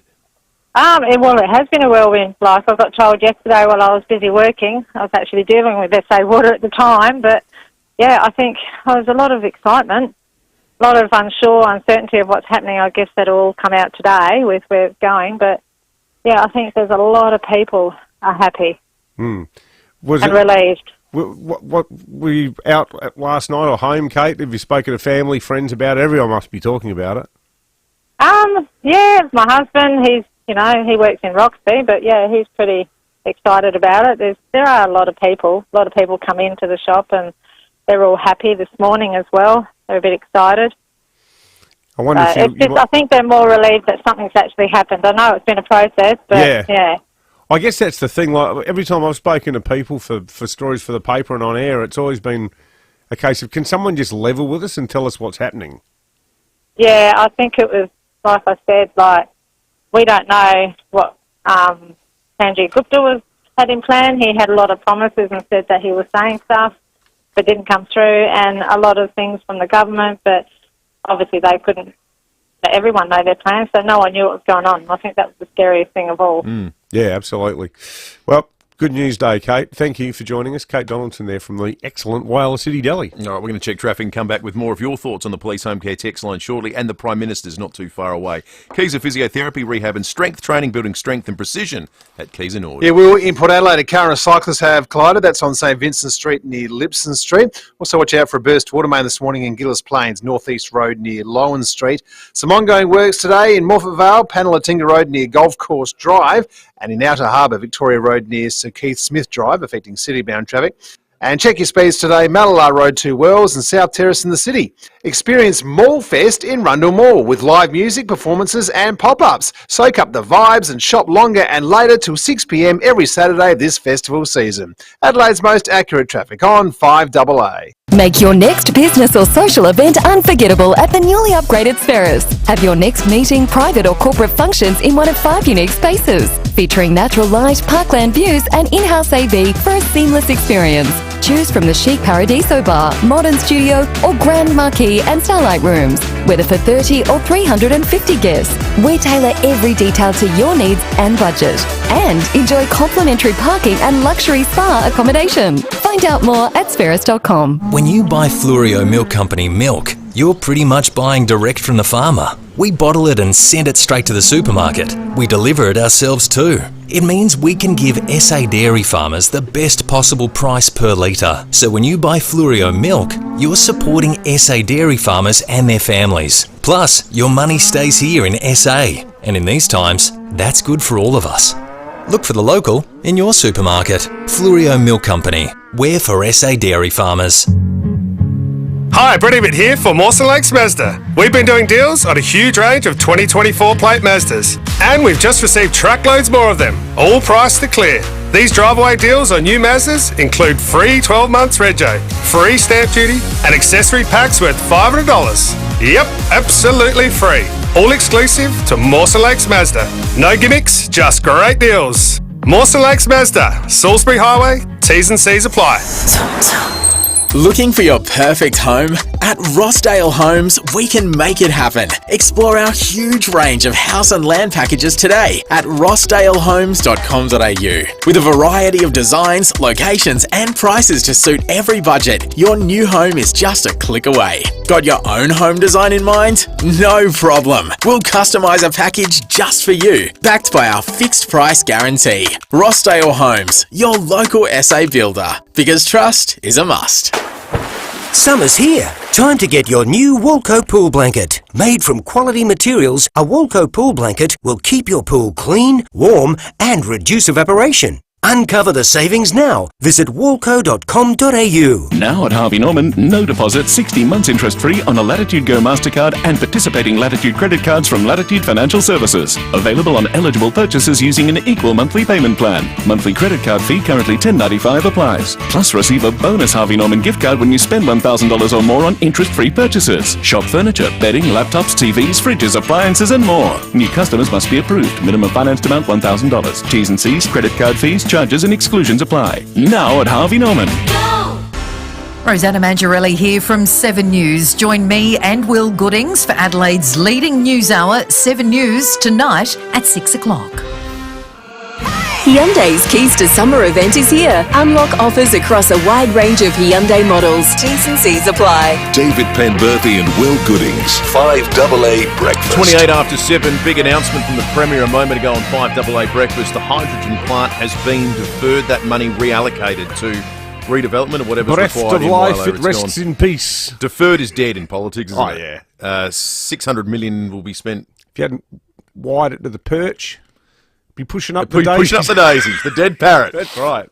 Should we do some text, police home care text line? As you might imagine. I bought these glasses the other day, new reading glasses. And you're having a bit of trouble. I got the wrong magnification. They're too low. Either that or actually the glasses are fine. My eyes are worse than I thought. Very, very mixed bag of messages on the police home care text line. Quite a lot of people are saying good on the Premier for what he did. One here. From Pete, from Jay in Brompton. Premier Pete is an outstanding political player. Making the play now was important, as when the election is called, the federal government goes into caretaker mode, hence months of uncertainty.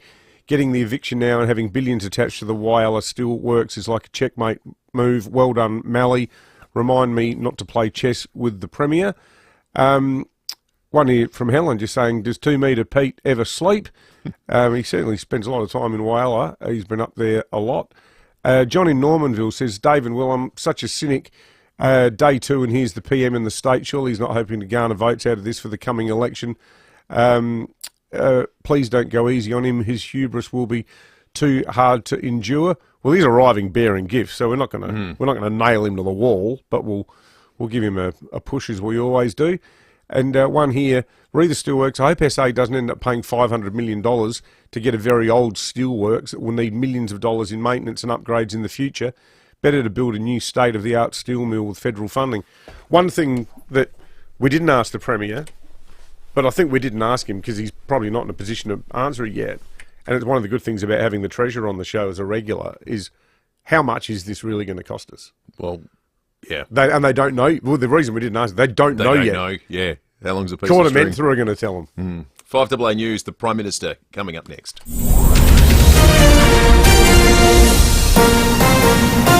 This is 5AA News, always Adelaide. Sunny and 29 today with the 7:30 news. I'm Jess Adamson. Chipped windscreen? RAA approved repairer Complete Windscreens repairs it from just $99. Find the big red koala. The state government's hydrogen plan has been put off for now. Premier Peter Malinauskas has told David and Will the money will be spent in Whyalla instead. We're announcing that it is being deferred. All of the money that has been allocated in the budget is being reallocated to being spent here on the ground in Whyalla to set the steelworks up for the future. Because I'm not going to have a hydrogen plant producing hydrogen when we're not making steel.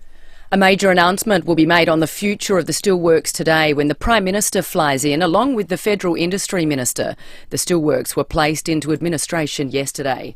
An 18-year-old Woodside man has lost his licence for 6 months after being clocked at excessive speed.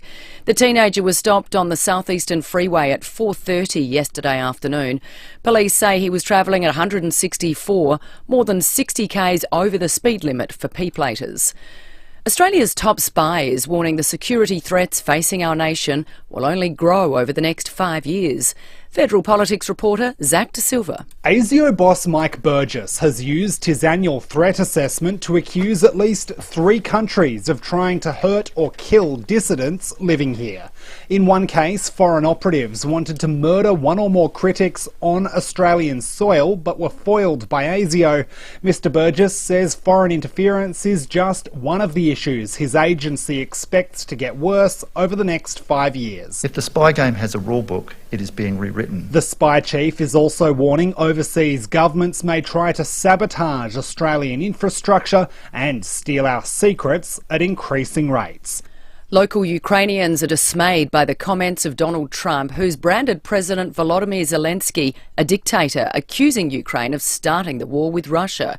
Eugene Havrisco, director of the Association of Ukrainians in Victoria, says Donald Trump is trying to reshape the narrative. The whole world knows who started the war. The whole world knows that Ukraine's a democratic-seeking country. The whole world knows what a dictator Putin is. The whole world knows he started with it in 2014. Apple has announced a new iPhone 16e, which the company says will be sold at a more affordable price. The iPhone 16e offers most of the features from the iPhone 16, but costs $200 less. It's 60 years ago today since the first kidney transplant occurred in Australia at the Queen Elizabeth Hospital. 33-year-old father of 3, Peter Tiramako, received a kidney from his father-in-law. Peter's son Rico says the operation was a marathon which took most of the day. Even though it happened on the 21st of Feb, I don't think it was actually made public for about 4 weeks because they just wanted to make sure that everything was okay. Dad never used to talk about it a real lot, just when it came up we spoke about it, but he was just forever thankful he could get what he got, so he was on a mission for a long time in fundraising. Now turning to 5AA Sport. Call Gliderol now. Order a new door with operator before the end of February and receive 2 extra handsets. Good morning, Tom Wren. And good morning to you as well, Jess. Adelaide midfielder Jake Saligo says he's excited by what he's seen so far this season. Saligo telling Rowie and Timmy G the club's recruits and draftees have given him a lot of reasons to believe a big year lies ahead. From what I've seen, like with the inclusions of Neil Bullen, JP and Isaac coming, and also Sid as well, we're looking pretty good throughout the mid and the forwards, the new forwards that have come in. Yeah, let's hope so. Port Adelaide has signed on a major sponsor, MG Motor Australia, for a further 3 years. Meantime, a WA teacher is the latest Essendon recruit. The 24-year-old forward, Tom Edwards, trained with the Bombers in January and impressed in match simulation. He says he found out he'd been signed by the Bombers while at work. I was at work at school, so it was pretty exciting once it all got out. It was a bit of chaos. The students were pretty happy, so yeah, it was good. Yeah, great story. Let's go to soccer. Aston Villa and Liverpool are playing out an instant classic in the English Premier League this morning. The Reds took the lead before Villa hit back with 2 goals, only for Liverpool to level things back up right on the hour mark. Alexander-Arnold, and that's 2-2, aided by deflection. Audio thanks to Optus. It is still 2-2 with about 20 minutes to play in that one. Meantime, in Champions League action, Manchester City's 2-0 down against Real Madrid. That's heading into the second half and means City is on the verge of being eliminated from the competition. And in some cricket to finish, South Australia will resume day 3 of its Sheffield Shield clash at 6 for 272, giving them an overall lead of 264 runs against Tasmania at Adelaide Oval.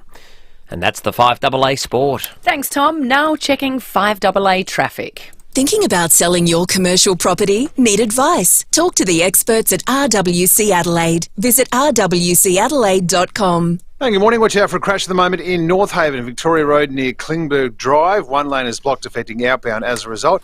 A car and cyclists have collided in Port Adelaide, St Vincent Street near Lipson Street. And watch out for a burst water main in Gillis Plains at the moment, North East Road near Lowen Street. Check your speeds today, Penfold Road in Roslyn Park and War Memorial Drive in North Adelaide. Act now to enjoy complimentary offers across the Mercedes-Benz range before summer ends. Head in store or online today, ends February 28, T's and C's apply. Adelaide's most accurate traffic on 5AA. Now the 5AA forecast. The heat is on. Keep cool with a cool summer aircon service from Automasters. Sunny and 29 today, 33 tomorrow, 38 for Saturday and 26 for Sunday. Right now it's 14 degrees on 5AA, always Adelaide. Aussie kids are active kids, creative kids, sporty kids. Are you a Weet-Bix kid?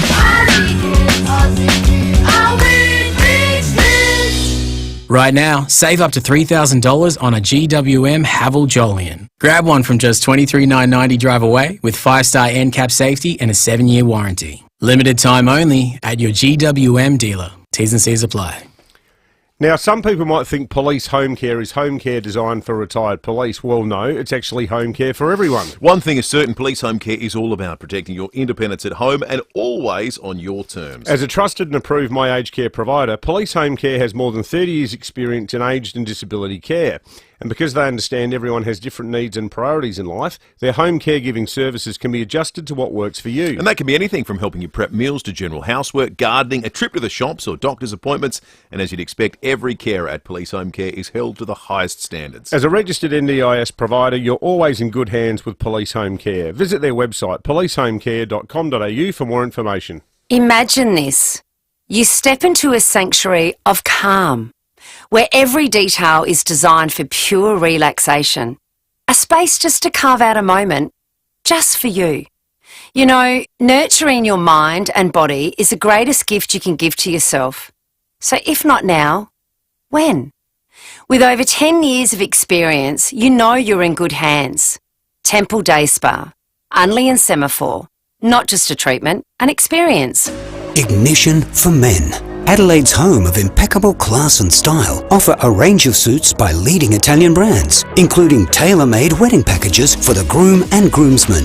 Order 3 tailor-made suits and pay just $799 for each. Order 4 or more for just $749 per suit. Phenomenal value for a quality tailor-made suit. See Ignition for Men for tailor-made wedding packages. 54 Paynham Road, Stepney. ignitionformen.com.au. T's and C's apply. Hi, I'm Bronte Manuel from Toop and Toop. We're finding Adelaide is attracting people, not only for its events and festivals, but for the long term, whether they're investing or making the move here. Last year, a significant number of our buyers came from interstate or overseas, making this an ideal time to showcase your home to a wider audience. At Toop and Toop, we have proven strategies to connect your property with the right buyers and ensure no opportunity is missed. Visit toop.com.au. Toop and Toop, Adelaide's trusted real estate advisors.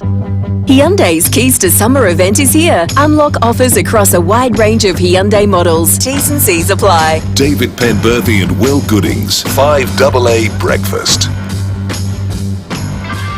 21 minutes to 8.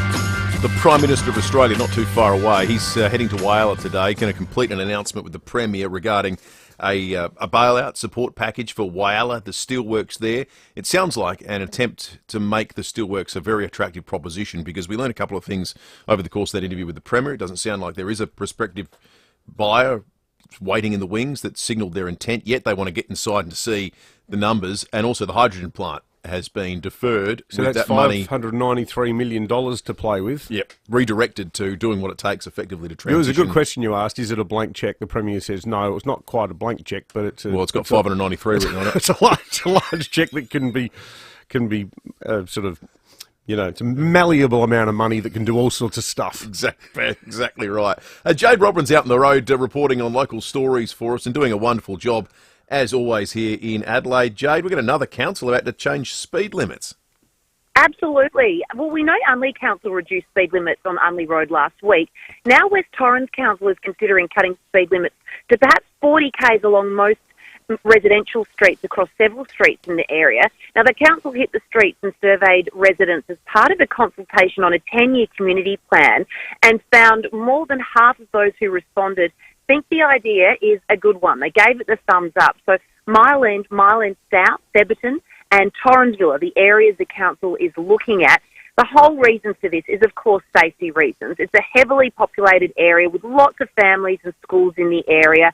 It is a rapidly growing area, so all in all, most think that it's a positive move. Interestingly, the council also suggested Keswick and Ashford as areas they should also look at reducing speed limits. We know Walkerville and Prospect, they cut speed limits to 40 k's along some of their residential streets.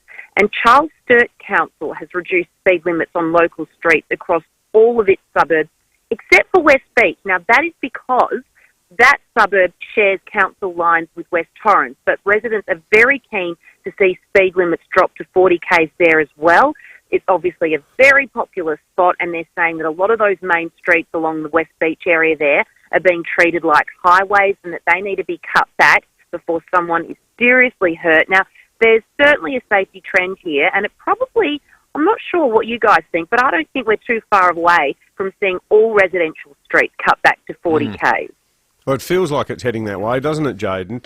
I think for the sake of clarity, it might actually make a bit more sense, mightn't it? I've got to say, it was funny leaving when Live Golf was on, and it attracted clearly a lot of people from the eastern suburbs and the inner city to my neck of the woods who weren't used to 60k an hour main roads and 50k an hour side streets.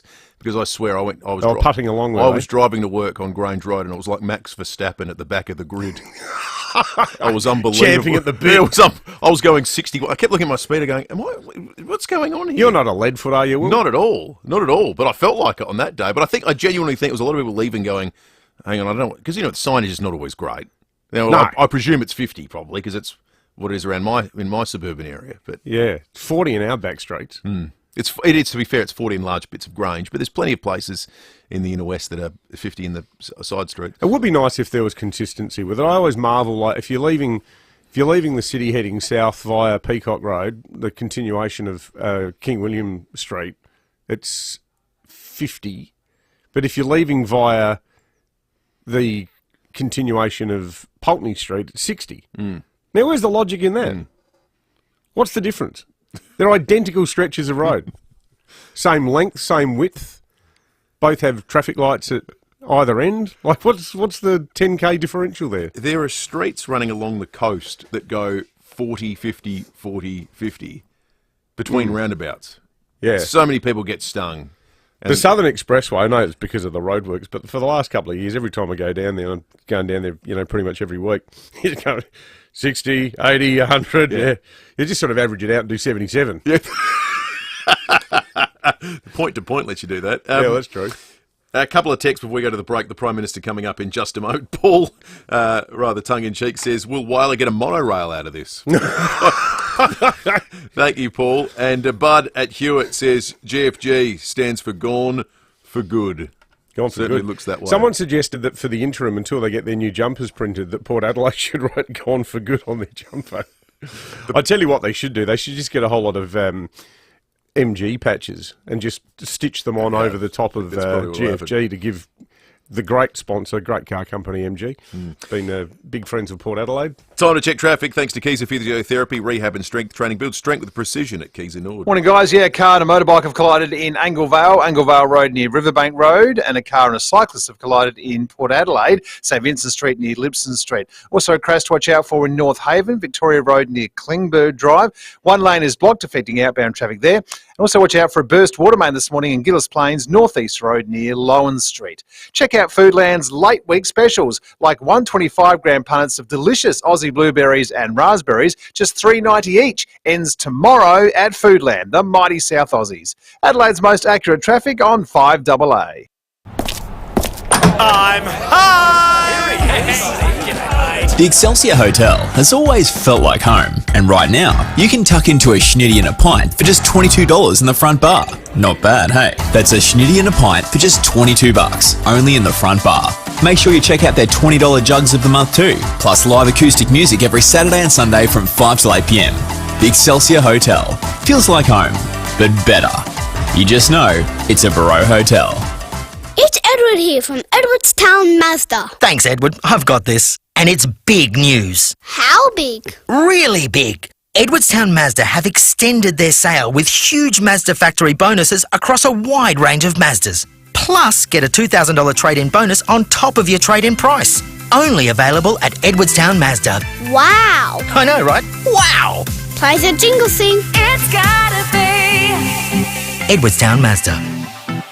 T's and C's apply. It all started with a pen and paper 35 years ago. Lots of ideas and a ton of innovation. Nothing's changed. Beechwood Homes is still building stunning bespoke homes right across South Australia. Under construction right now is another Beechwood Homes masterpiece at Blackwood Park. This new display home will showcase Beechwood's dedication to cutting-edge design, craftsmanship and innovation. If you can dream it, Beechwood Homes can build it. Life's good. It's even better in a Beechwood home. 5AA Breakfast is streaming live right now. To watch, simply head to 5AA on Facebook or YouTube. Hyundai's Keys to Summer event is here. Unlock offers across a wide range of Hyundai models. T's and C's apply. David Penberthy and Will Goodings, 5AA Breakfast. 13 minutes to 8. We spoke with the Premier after 7 o'clock this morning, who was hesitant to engage in some of the details of the package that would be announced a little bit later today to support steelworkers and the industry in Whyalla, because it was out of deference to our next guest, the Prime Minister, who will join him to make that announcement in Whyalla a little bit later this morning. Prime Minister, good morning to you. Good morning. It's wonderful to be in Adelaide and looking forward to heading up to Whyalla very soon. So you'll be up there this morning, PM. You probably don't want to steal your own thunder, but you clearly arrive bearing gifts. Are you in a position to talk in a broad sense about what it is the Feds have got in mind? Well, it's very clear. It's as simple as this. What we've got in mind is saving jobs and protecting manufacturing and looking after Australia's national interests, and doing that in partnership with Peter Malinauskas and the South Australian government here. Whyalla is absolutely critical to sovereign steel. It's one of only 2 Australian steelworks. I was in Port Kembla just last Friday, and today I'll be in Whyalla. The steel, they do produce different products. Whyalla is the only domestic producer of steel long products, and that helps to maintain Australia's infrastructure. There's a real national interest here. Railways, bridges, schools, hospitals, high-rise towers, all of these things, defence assets, depend upon the Whyalla steelworks. So it's absolutely critical, but as well, the opportunity that is there for green steel manufacturing is enormous, and that will be increasingly lucrative as the world seeks to decarbonise. Prime Minister, is it so critical a resource that you gave any serious consideration in recent months to nationalising it, or would do in the event that no buyer is found in the short term? Well, we want it run by the private sector, but we've intervened here with the administration to make sure that while that process goes on, the steelworks continues to operate, people continue to get paid, we look after local businesses and the local community. Sometimes one particular facility is absolutely critical for an entire region. And the steelworks at Whyalla are the heart and soul of that fantastic town. I was, this will be my second visit there as Prime Minister, and I've been talking with Premier Malinowskis for some time now. We want to make sure that we do get this right. But so your preference, Prime Minister, is private ownership, but are you ruling out nationalising it? Look, we think that there will be considerable interest in participating and running what is a successful operation in the future. I think Whyalla has a great future, and so does Peter. And together, what we want to do is ensure that. I mean, the previous mob, when they were in government, told the car industry to bugger off, basically, as simple as that, on the front page of newspapers. And the consequences of that for manufacturing in this country, because of the shutdown of Elizabeth and South Australia, was particularly impacted by that. Now, it was a bit more complicated than that. There was more going on. There were union issues. There were export issues brought about by the dollar. There was a lack of investment from Detroit. That was an example of, we don't want government throwing good money after bad. And yeah, they literally told the car industry to leave. Literally. As simple as that. Joe Hockey, when he was the treasurer. Yeah. And what I want is for manufacturing to not just continue to exist here, but to grow, and for a future made in Australia. One of the lessons of the pandemic is that if we're just at the end of supply chains, we're really vulnerable to global events, be it a pandemic, conflict in the world, trade issues. We live in an uncertain world, and here in Australia, as an island continent, we need to be able to manufacture things and make things here. And that's what our whole Future Made in Australia agenda is about.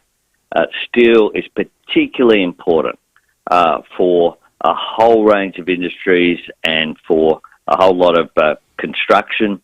And I think here in South Australia, the combination of Whyalla, what's going on in the Spencer Gulf, what's going on with the defence industry, I think that Peter Malinowskis has a vision for South Australia. It's one that I share, one that sees an expanding South Australia that's growing, that's creating jobs, that's such an attractive place to live. We just had the Premier on before, Prime Minister, where he announced that he is shelving, he's officially deferring his hydrogen plans. Living as we now do in, to use a Trumpism, the drill baby drill era, do you think that things like hydrogen, these sort of untested renewables frolics should be set to one side so we can actually focus on keeping nuts and bolts operations like steelworks fully operational? The only frolic in Australia that I can see is the nuclear frolic sometime in the 2040s, and stop the world till that comes along, and it'll cost $600 billion. What the South Australian government have done is to reallocate some funding, but that doesn't mean that green hydrogen doesn't have a future in this country. I believe it clearly does, and the whole world is looking at this. We see first mover advantage across a whole range of industries. We live in a really fast-changing world. Do we have a single green hydrogen project now in Australia that's progressing? Well, yeah, there are a range of companies are certainly looking at doing that investment. Yes, they are. But we had commitments, and they've all moved away from it, haven't they? I think this was the final one that was just announced 20 minutes ago that's been reallocated. Well, that's not right. But what Whyalla's about is looking at how do we provide that protection for the steelworks. The circumstances there aren't what either Premier Malinowskis or myself were looking for. But you have had this issue with creditors in South Australia as a result of what's occurred at Whyalla, and we're determined to make sure that Whyalla Steelworks not only survives but continues to thrive into the future. Just finally, Prime Minister, I know you're a big Hawks supporter. I know you were there at the 1989 Grand Final, in fact, so you're not some Johnny-come-lately on the AFL I front. was. But We are footy mad here, needless to say, in South Australia. Could there be anything else? I have noticed this fact, and I'm not going to get into the Crows v Power. No. We just want to know, though. We've got this thing called Gather Round happening on the weekend of Saturday, April 12. Is there anything else that might be getting in the way of our enjoyment of the footy on that Saturday? Oh, mate, I'm sure you'll be focused on Gather Round regardless of what's happening. You'll be focused. The question is, will you make it to work on the week beginning April 14? That's the real question. Or will be left holding the mic. Oh, that's never happened before. With get Lucy in from the front there. We'll get Lucy in. To take your spot. That's the real question, mate. We'll let the professionals run the show. Great to have you on, PM. We look forward to seeing all the details out of your Whyalla announcement later this morning. Anthony Albanese joining us there on 5AA Breakfast. Let us know your thoughts, folks. Police Home Care text line 044808 1395. It's worth a try. Everyone else has asked when's the election date from every other potential angle. I like the gather round angle was try good. To trick him. Didn't work. We'll look forward to finding out what the detail of the package for Whyalla is a little bit later today, and as it does develop, we'll hear it here on 5AA. I would like to know what the other hydrogen plans that are coming along gangbusters are. Not the one that Fortescue My corruption, or Origin. It started, there was 8, and I thought, look, and he said I was wrong, and I take the Prime Minister his word, but I thought there were 8. We'll the try to final find out one what was they the are. state government. And there might be a couple more. Maybe there's others. Let us know your thoughts, vote 044808 1395, Police Home Care text line. We have Abraham at 8 coming up in just a moment. We'll get Matt's take on what he's just heard in the last hour from the Premier and the Prime Minister. We've never done this before. This is a radio first. Live spin of the week coming up after 5AA News. So stick around. That's next. 5AA's Tech Talk with your host, Adelaide Tech Guy Richard Pascoe. Thanks to Harvey Norman Computers. Harvey Norman has the hottest prices on the best tech. The best laptops like the HP 14S with HD screen, now $368. Acer Aspire's Go Core i5 with 512GB of storage, just $568. The best mobiles like the Samsung Galaxy S24, now $748. That's $500 off. Save a huge $150 on 4G connectable TCL Next Paper Tab under $300. And the Motorola G75 with Moto Buds, just $398. And the best security too, with Swan Enforcer 4-camera security systems, now $298. Save $100 plus receive bonus $100 gift card. Harvey Norman, best brands, best range and best prices guaranteed. Some conditions apply. If you need to fix your pipes, call Precise. Call Precise. If your toilet's blocking up, call Precise. Call Precise. If your lights aren't turning on, or your hot water is gone, or a plumber or an electrician, call Precise. Precise. Precise Plumbing and Electrical. Call 1300 700 200. That's 1300 700 200. Precise Plumbing and Electrical. On time, on budget, on the job. Or a plumber or an electrician, call Precise. Call Precise. I'll grab a few people I know. We'll mark out some places to go.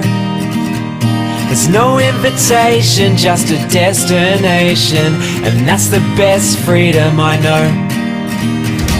Jump in the Jayco. Jump in the Jayco. Yeah, that's the best freedom I know. Make your next business or social event unforgettable at the newly upgraded Spheris. Have your next meeting, private or corporate functions in one of 5 unique spaces, featuring natural light, parkland views and in-house AV for a seamless experience. Choose from the chic Paradiso Bar, modern studio or grand marquee and starlight rooms. Whether for 30 or 350 guests, we tailor every detail to your needs and budget. And enjoy complimentary parking and luxury spa accommodation. Find out more at spheris.com.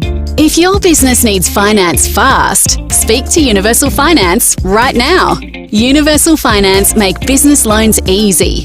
Unsecured business loans and business overdrafts. Universal Finance can help your business now with same-day settlements in most cases. See Universal Finance in Kent Town or search Universal Finance. This is general advice only, and you should consider the terms and conditions before determining whether this advice is suitable for your situation. 5AA Breakfast is streaming live right now. To watch, simply head to 5AA on Facebook or YouTube. Local news and information first. This is 5AA News, always Adelaide. Sunny and 29 today with the 8 o'clock news. I'm Jess Adamson. Make RAA approved windscreen repairer Complete Windscreens your insurer repairer of choice. Visit completewindscreens.com.au. The Prime Minister is on his way to Whyalla this morning ahead of a rescue package announcement expected to be worth more than $2 billion. He's told David and Will they're intervening to make sure the steelworks can continue to operate until a buyer steps in. What we've got in mind is saving jobs and protecting manufacturing and looking after Australia's national interest, and doing that in partnership with Peter Malinauskas and the South Australian government here. The Premier's revealed the state's planned hydrogen project has been delayed, with the $593 million set aside now to be allocated to the embattled steelworks. A man's been arrested over suspicious behaviour in the eastern and western suburbs. Residents reported the suspect peering through the windows of homes in Glenelg North, Norwood, Theberton and Beulah Park. Police arrested the 56-year-old Salisbury man yesterday, charging him with being unlawfully on premises. He'll face court in May. 4 out of 5 Aussie kids are easily getting around inadequate social media age limits. Gabrielle Hodson has more. An eSafety Commission report warns that 80% of kids aged 8 to 12 were able to access one or more social media services last year in breach of the current age limit rules. News Corp says many platforms rely on youngsters to self-declare their age, with some allowing kids to edit their birth date. Snapchat reported 438,000 average monthly users of 13 to 15, while Reddit has no information about the age of users. The Commissioner says it's not a lack of capability by platforms, but a lack of will that's allowing access to children. A new national age limit of 16 begins in December. The Pope's funeral is reportedly being rehearsed at the Vatican. The 88-year-old is hospitalised with pneumonia. The Swiss Guard has been preparing his funeral parade. The Pontiff has reportedly already chosen his tomb. A leading security analyst claims the latest comments by Donald Trump on Ukraine bring into question whether Australia can trust the United States. The president has branded Volodymyr Zelensky a dictator, accusing Ukraine of starting the war with Russia. Michael Shoebridge, director at Strategic Analysis Australia, says if Donald Trump can turn on Ukraine, he can turn on us. President Trump was elected by American voters who think America has been taken advantage of by its allies and partners. And we're seeing him put that idea into action in Europe. We should expect he'll do the same in our part of the world. Today is 60 years since the first kidney transplant in Australia. The operation performed at the Queen Elizabeth Hospital at Woodville. A 33-year-old father of 3 received a kidney from his father-in-law in a marathon operation which lasted all day. Head of kidney transplants at the RAH, Professor Toby Coates, says there was a lot surgeons didn't know at the time. People weren't sure people could live on a single kidney. That hadn't really been well established, and the safety, of course, of taking a kidney from a live donor hadn't been completely established either. These were things that were done by a group of young Turks keen to push the boundary and do something that had never been done before in Australia and only sporadically around the world. So it really was a good example of excellent medical care based on lots of research. That's something that they had to take the plunge. Did very well in the end. Now turning to 5AA Sports. Call Gliderol now. Order a new door with operator before the end of February and receive 2 extra handsets. Here's Tom Wren. Thank you, Jess. Adelaide has officially launched its season at a function at Adelaide Oval overnight. Ruckman Riley O'Brien was among 4 people given life membership. Meantime, midfielder Jake Saligo is talking up teammate Dan Curtin. The 19-year-old played 7 games in his debut season, but Saligo has told Rowie and Timmy G Curtin has come back looking much fitter and stronger. Yeah, mate, he's looking big. He's strong as, probably the strongest he's been. He's also very fit as well. He's keeping up with probably the best runners at the club in the pre-season, which is very impressive to see. So he's in for a big year. Yeah, good to hear. South Australia's in a good position heading into day 3 of its Sheffield Shield clash against Tasmania at Adelaide Oval. The home side will begin day 3 at 6 for 272, meaning they lead by 264 runs with 2 days to play. It's hoped Liam Scott will be okay to bat on after he was forced to retire late yesterday on 43. He was suffering from a bad migraine.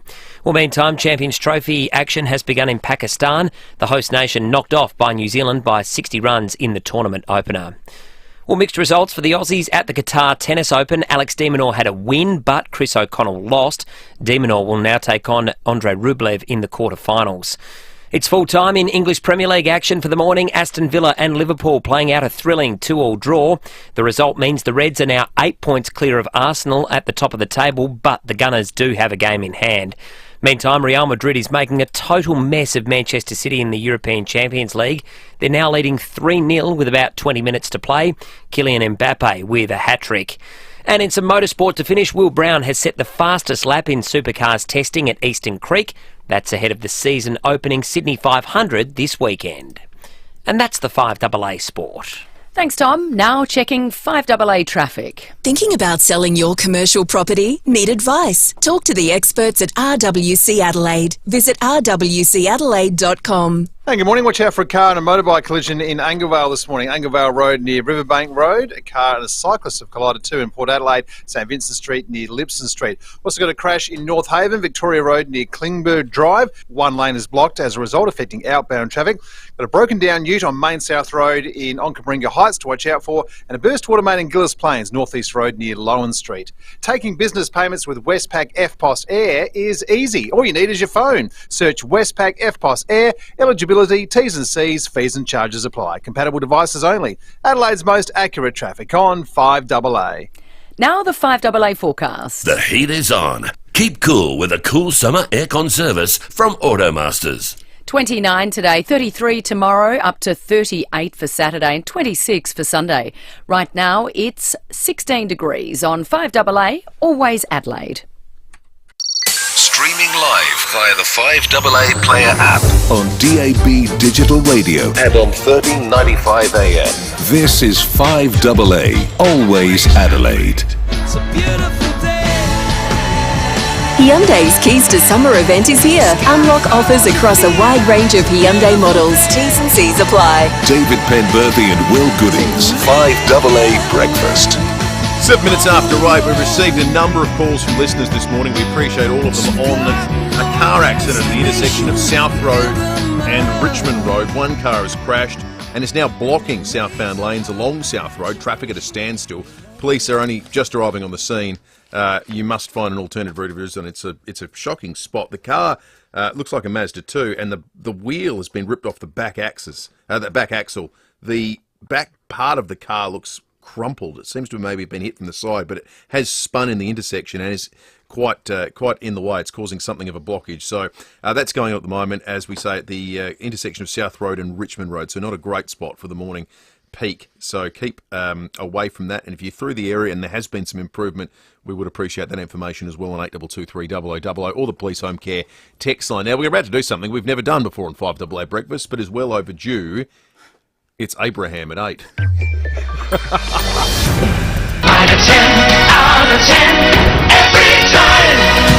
Matthew Abraham on 5AA Breakfast. Felt like a logical connection given the timing this morning with the Premier and the Prime Minister on the biggest story in the state and country coming on. Matt, thanks for being flexible and coming in a little bit later. That's all. I got the Pantelis Park across the road, so I'm okay till I'm okay till 9 without having to pay. Given the packed dance card we've had this morning, Matt, was hit after punishing news hit, kicking off with the Premier after 7, where he exclusively revealed here that the hydrogen plant is no more. Deferred, he used the word deferred. What do you read into the word deferred in a political sense? Never. Yeah. Is what we read into it. I noticed that now the hydrogen plant was going to produce green hydrogen, where you use electricity to make hydrogen to make electricity. And Judith Sloan, economist, and she's a columnist with the Australian, and is not a left-wing person, I think it's fair to say. But she says, she compares this to the because you see, the Energy Minister and Green Energy Minister, Chris Bowen. Lionel Bowen, you're showing your age He's there, dead. mate. I know that. Was that his dad or his grandfather? No relation, Uncle. I don't Oh, think. that's a pity. But anyway, because if you've got some of Lionel Bowen's genes, he might be perhaps a bit better minister. But anyway, Chris Bowen, he says that reports of the death of hydrogen are greatly exaggerated. Well, Judith Sloan said this is a bit like the parrot sketch, where in Monty Python, where they take the guy takes a Norwegian blue back and is told, no, it's not dead, it's just sleeping, it's having a kip, and you have to prove. Well, around Australia, green hydrogen is dead, apart from maybe a few boutique projects. I think you found one. There's a hydrogen refuelling station in Canberra. None of them are hydrogen plants. No. Yeah, hydrogen plants. The Queensland government can there, state government here. Isn't there a broader philosophical point to be made here, which is, look, maybe hydrogen will work one day. I've got, Simon Carter, Wuhan-based academic, mate of mine. We had him on the show a lot during COVID because he's living in Wuhan throughout COVID. He's working on a hydrogen project right now with the University of Adelaide. That's a privately funded, privately run company doing it. It might actually work one day. I don't understand any of it. This guy's the smartest bloke I know, mathematician, you name it, quantum physics, all that malarkey. He thinks it might work one day. So if it might work one day, don't you just leave it to the private sector and say, guys, keep going, keep trying?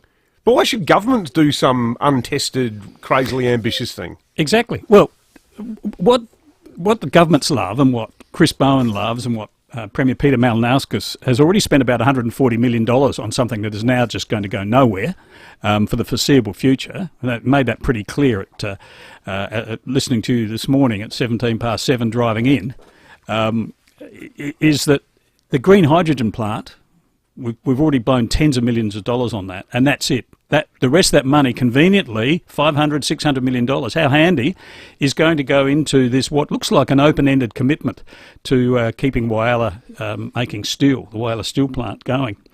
So there's two sorts of hydrogen. If we can just digress a little bit here, hydrogen production. So there's green hydrogen, which is the most expensive because you need a desal plant. You need heaps of electricity, which, if it's going to be green, has to come from solar and wind. So it has to be renewable electricity, very expensive. And you use that to make hydrogen, which you then use to fire up a huge steel furnace. Like those things gobble electricity at like a mind-boggling rate, okay, if you're going to have an electric steel furnace as opposed to a gas one. The big thing, though, and Chris Bowen won't come at this, is what they call blue hydrogen, which is hydrogen made using natural gas. So it splits hydrogen and CO2. You get a carbon dioxide byproduct, which then goes into storage. It's a lot cheaper to do, it's a lot easier to do, it's a lot faster to do, and simpler. And it's what the US is doing. I mean, they are into what's called blue hydrogen. So that is a potential. But of course, gas, to the green movement and to Chris Bowen, is evil. So using gas to make hydrogen to power, to provide electricity for green steel, so to speak, isn't on. But anyway, that's almost a digression here, because yesterday, what we saw was the end of the longest political honeymoon in the nation's history, and that is Peter Malinauskas' honeymoon, which has gone on happily right from his election, and we've brought back the car race, we've got live golf, there's a lot of backslapping, a lot of blokey stuff, and now we're getting to the pointy end. And Paul Kelly noted in his latest piece in The Australian that every new government makes a mistake of overreach on something, every government. And for Albanese, Prime Minister Albanese, it was the voice. For Peter Malinauskas, it's been green hydrogen. Because the 100 million or so that's already been spent on this, and I'm just rounding this up, might be 80 million, might be 120 million, that's just gone. Okay, so we're going to keep the office of hydrogen, or whatever he calls it, we're going to keep the expertise. We don't know if he is. Why would you if you're not having a hydrogen plant? He indicated in his interview with you we would be, but just in case it happens one day. Well, yeah. Like, what are you going to keep some boffins in white lab coats sitting around, in the cafeteria of the state admin building? dunking Scotch fingers in tea. What's your What's your reading of the political downside, though? Because I don't feel like we get thousands of texts from people going, "Oh, I really wanted a hydrogen plant." Can he get away with it? I don't think that's a problem, actually. We're talking about hydrogen here as though it's a big deal, and it is a big deal. But it was a big deal in Peter Malinowskis's mind because he had two big projects. One was a State Voice. This is his big mainframe projects. State Voice, he's got that up, and green hydrogen. The green hydrogen plant in the desert. Well, that is now stopped. So that's a failure for him. He is doing it to save Whyalla because they just happen to have this big bundle of cash sitting there, $500 million. How convenient, because that's how much we're going to put into the Whyalla Steelworks. The big question I have is, how open-ended is this? Like, what is the taxpayer liability to the Whyalla? We don't know yet. We don't know how long, because it's effectively been nationalised for now, hasn't it? There are significant downside risks. They're running the steelworks. They're like Coots's office now. They're going to have to go here. Okay, how does this thing work? What's going on over here? Yeah, we've got to keep this blast furnace going. Anyone know anything about blast furnaces? Well, that's what's going on right now. It sounds a bit like Homer Simpson. Where's the any key? But one of the points. I'm not saying they're not capable of doing it and bringing in outside operators. Quarter Mentha, of course. Yeah, but if you look at the amendment, we don't know how long it's going to last. One of the 17 months last. There was 3 points as part of the Steelworks Amendment Bill. The second was to get a right to have access to the accounts of the operator of the steelworks. So when you're talking about risks in this whole approach, no one knows what they're going to find when they open that up and how attractive that's going to be to anyone. Nobody knows. And how they're going to get access to it. How they're going to get access to it, how long that process might take. There's another component of this that you'd asked about, David, which is legal action. How long might that go on for? This is a leap into the unknown. We don't know how long this might be in a state of limbo. Exactly. But don't you think, though, that the plan B must be more advanced than the Premier is still technically able to let on? I mean, he was sitting there, drinking Crownies last Sunday with Mike Vasella from BlueScope. I think the thing is that deep down, the government knows, and other potential operators know, that this steelworks, with all of the other adjuncts to it, the magnetite mine we keep hearing about from the Premier, this is actually potentially a really good business that until yesterday was being run by a really bad businessman. A guy who's been teetering on the brink of financial collapse internationally for the last 3 years, who's too busy worrying about his Ponzi Italianate house in Bellevue Hill and whether he's going to get his whiskey and yoga room in there, to actually do the hard job of reinvesting the money that he's made, that he has been making in Australia. That money's been leaving the country to cover his arse overseas. Yeah. That's the problem. So if you can say, look, it's actually not a bad business. Well, the mine's a good business. So we don't really know about the steelworks. This we suspect it's a good business. I hope it's a really good business. Please. What we think's going to happen here is this is going to be in 3 parts. This is some analysis I've been reading. Okay, so the first is you put them into administration. The government's done that. This has now been nationalised. Because yes, the state government and the federal government effectively own the steelworks. But this you talk about the Premier mentioned in your interview with him, Tom Playford, how he linked the mine to the steel making. But we all know that Tom Playford took over the Adelaide Electric Supply Company and created ETSA because it wasn't doing its job. So he stepped in and said, well, the state will take over the power company because you're not servicing your customers properly, and particularly regional customers. So we didn't buy it, they just took it over. That's what they've done here. Peter Malinowskis is, in some ways, a modern version, you could say, of Tom Playford. He's saying, well, you aren't paying your bills. You aren't paying your suppliers, your contracts. You're not paying your royalties to the state government. We're going to, we're sacking you, effectively. You're in administration. Pass this bill through Parliament at a lightning rate. Now they have to think, well, what do we do with this plant? So that's phase 1. Phase 2, $500 million. Apparently the federal government's going to kick in $500 million. They're going to talk about an all-up thing of $2 billion, but initially $500 million each, that's $1 billion. And the third thing is they have to look at the infrastructure. So they've got this blast furnace that's basically leaking, falling to bits, breaking down. From all reports, is on its last legs. What are they going to do? How much is it going to cost either the taxpayers of South Australia and Australia to fix that, replace it, or will a private entity do that? You know, BlueScope still. Well, you know, or will they want it all nicely, all tickety-boo before we walk in and pick it up? Do you know what the proxy in recent history in South Australia is for this? It's the Western Hospital. And what we knew about that was then, Yeah, right. It's not in the interests of a white knight private entity to swoop in. You want to have a government on its last legs desperately looking for someone, because then you set the terms of that negotiation. And you buy it when it's buy it at its totally lowest. dysfunctional. So yeah. if you go in there running Johnny's Steel Mill Company, well, that furnace, listen, mate, unless someone fixed that up, we couldn't possibly. What's the infrastructure? Oh, I'm surprised GFG even bothered. Like, you are dealing from a position of strength. Now, this is why I think the Premier's doing a delicate dance with some of the words he used with us.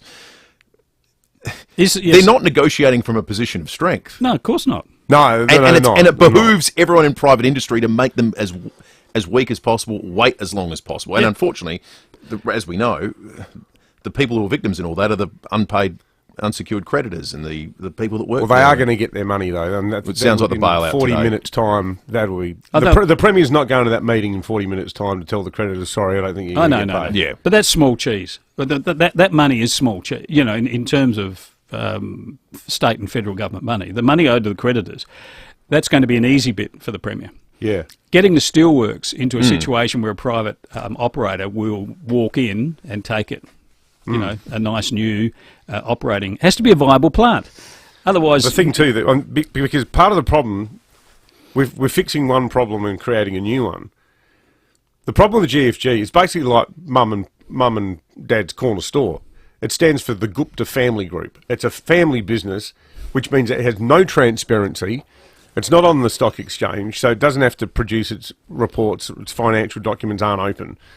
So everything that's been done in the lead up to this public shaming campaign by the Malinowskis government against it, a lot of it's just been based on hunches and guesswork and all.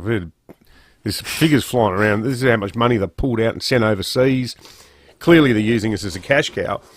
So we've got rid of an opaque business that's not listed and isn't transparent, but now we want to get a publicly listed, proper, open company in to run it, but that means those people are answerable to their shareholders, which means, to Will's point, you're not going to act like a klutz if you're the CEO of BlueScope. Yeah, we'll buy it anyway.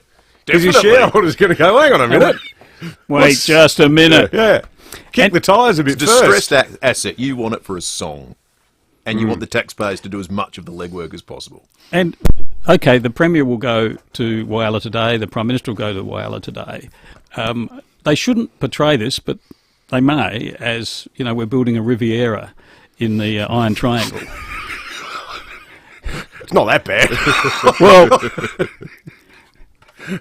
the steelworks, you know, the steelworks is limping along, let's face it. I mean, I know it's not, you know, it doesn't resemble what's happening in Gaza, but it's not too flash. So this is a big challenge for the state government, for the taxpayers here. There's a big exposure to the taxpayers here. That hasn't been explained because I don't think the government knows what the exposure is. If the government hasn't looked at the books, we don't know what the exposure is to taxpayers here. But on the flip side, the Premier probably had little choice. Correct. You know, would he have, would a Stephen Marshall have just limped along with Gupta? Maybe he would have. Maybe a Vincent Tarzia would have. But I think there was a... Would have looked him in the eye. I think there was a feeling here that we're just going around endlessly in circles, and this guy, that's his business. That's the way he operates.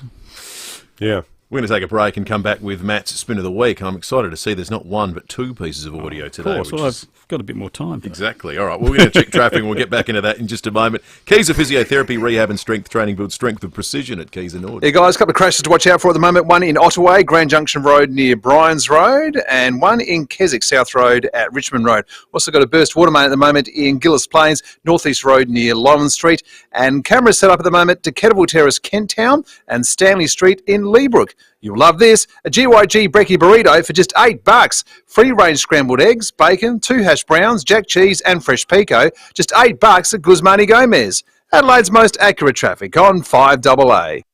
The 5AA Sports Show, Rowie and Timmy G. Adelaide Crows, of course, going into that Friday night clash. Expectations is what we've been talking about all summer. It's now or never. That's my theme. The list is better. It is. There is no excuses this year. And it starts on Friday. And I want to see them attacking that goal face. The 5AA Sports Show. The heat is on. It's now or never. Weekdays from 4 p.m. on 5AA. Always Adelaide. The Hospital Research Foundation Home Lottery is back for 2025 and it's summertime in Somerton Park. Just a few hundred metres from the beach, the $3.5 million grand prize is a fully furnished Scott Salisbury home, including $500,000. Your tickets entering over 10,000 draws, including the Instant Millionaire Early Bird Prize. Life-changing prizes, life-changing impact. HomeLottery.com.au. Licence M14673. Beechwood Homes, Adelaide's leading bespoke home builder, celebrates 35 years. Over that time, they've helped many hundreds of people realise their dream of building a home exactly how they envisioned it. That's the wonderful thing about building with Beechwood. There are no set plans, no set rules. It all starts with a pen, paper, and your ideas. Just like it did 35 years ago. If you can dream it, Beechwood Homes can build it. Life's good. It's even better in a Beechwood home. Have you seen the stunning new sign at NRG Solar's relocated office in St Mary's? It's not just a sign, it's a beacon of sustainability.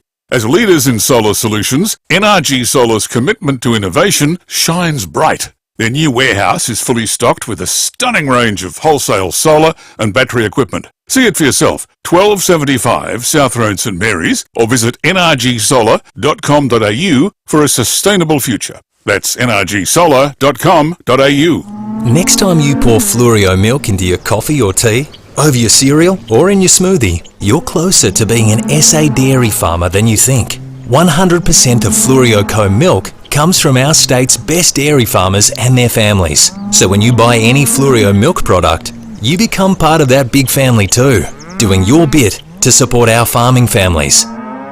Look for the local in your supermarket. Fluorio Milk Company. We're for SA dairy farmers. It's Edward here from Edwardstown Mazda. Thanks, Edward. I've got this. And it's big news. How big? Really big. Edwardstown Mazda have extended their sale with huge Mazda factory bonuses across a wide range of Mazdas. Plus, get a $2,000 trade-in bonus on top of your trade-in price. Only available at Edwardstown Mazda. Wow. I know, right? Wow. Play the jingle sing. It's gotta be Edwardstown Mazda. T's and C's apply. Rosanna Mangiarelli here from 7 News. Join me and Will Goodings for Adelaide's leading news hour, 7 News, tonight at 6 o'clock. Hyundai's Keys to Summer event is here. Unlock offers across a wide range of Hyundai models. T's and C's apply. David Penberthy and Will Goodings, 5AA Breakfast. 28 minutes after 8, Matt in the studio for a special Abraham at 8. Which means it's now time to rate the spin of the week. 9 to 10 out of 10 every time. Okay, so I've got 2 for you this morning, but let's start with just a little bit of Vincent Tarzia. This is from yesterday, and the Premier yesterday, where he's talking about the hydrogen future for Whyalla. Barely a shovel in the ground after 4 or 5 years, and I mean, where will it end? We absolutely believe as a government that hydrogen will have a role to play in the decarbonisation of steel in the future. In the future. Sometime deferred into the far future. In the sunlit uplands of the future. He's getting a big 2 out of 10 because 10 out of 10 every time. that had a very short shelf life, that did. Now, Anthony Albanese, Prime Minister, you had him on this morning. This is from last week. I don't normally do this. I try and keep it more contemporary, but this is from Valentine's Day and the Prime Minister meeting other blue-collar workers. Roses are red, violets are blue. It's Valentine's Day, and we love blue-collar workers. No, That wasn't iambic pentameter. No, isn't it? Wouldn't you? Yeah, sorry. Isn't there a? I'm no Wordsworth, but Isn't there a Commonwealth bard? You know, like does the royal family have Does the royal family have a poet? Is there a royal poet? we did have poet laureate Les Murray on board because he wrote the proposed preamble to the Constitution, which got voted down at the Republic in 1999. So roses are red, violets are blue. It's Valentine's Day. We like workers whose collars are blue. There you go. I bet that is what the office worked on. And can you? And then when can you just see them going? No, it doesn't rhyme, you idiot. Yeah. Don't buy. It's not a very good ad for the anthology of love poetry written by young Labor staffers. Oh dear. Oh, I don't know. What do we give Albo? 5 out of 10. Great analysis as always, Matt. Excellent, Matt. Thank you. We're going to take a break. 5AA News is coming up. The Police Commissioner in just a moment.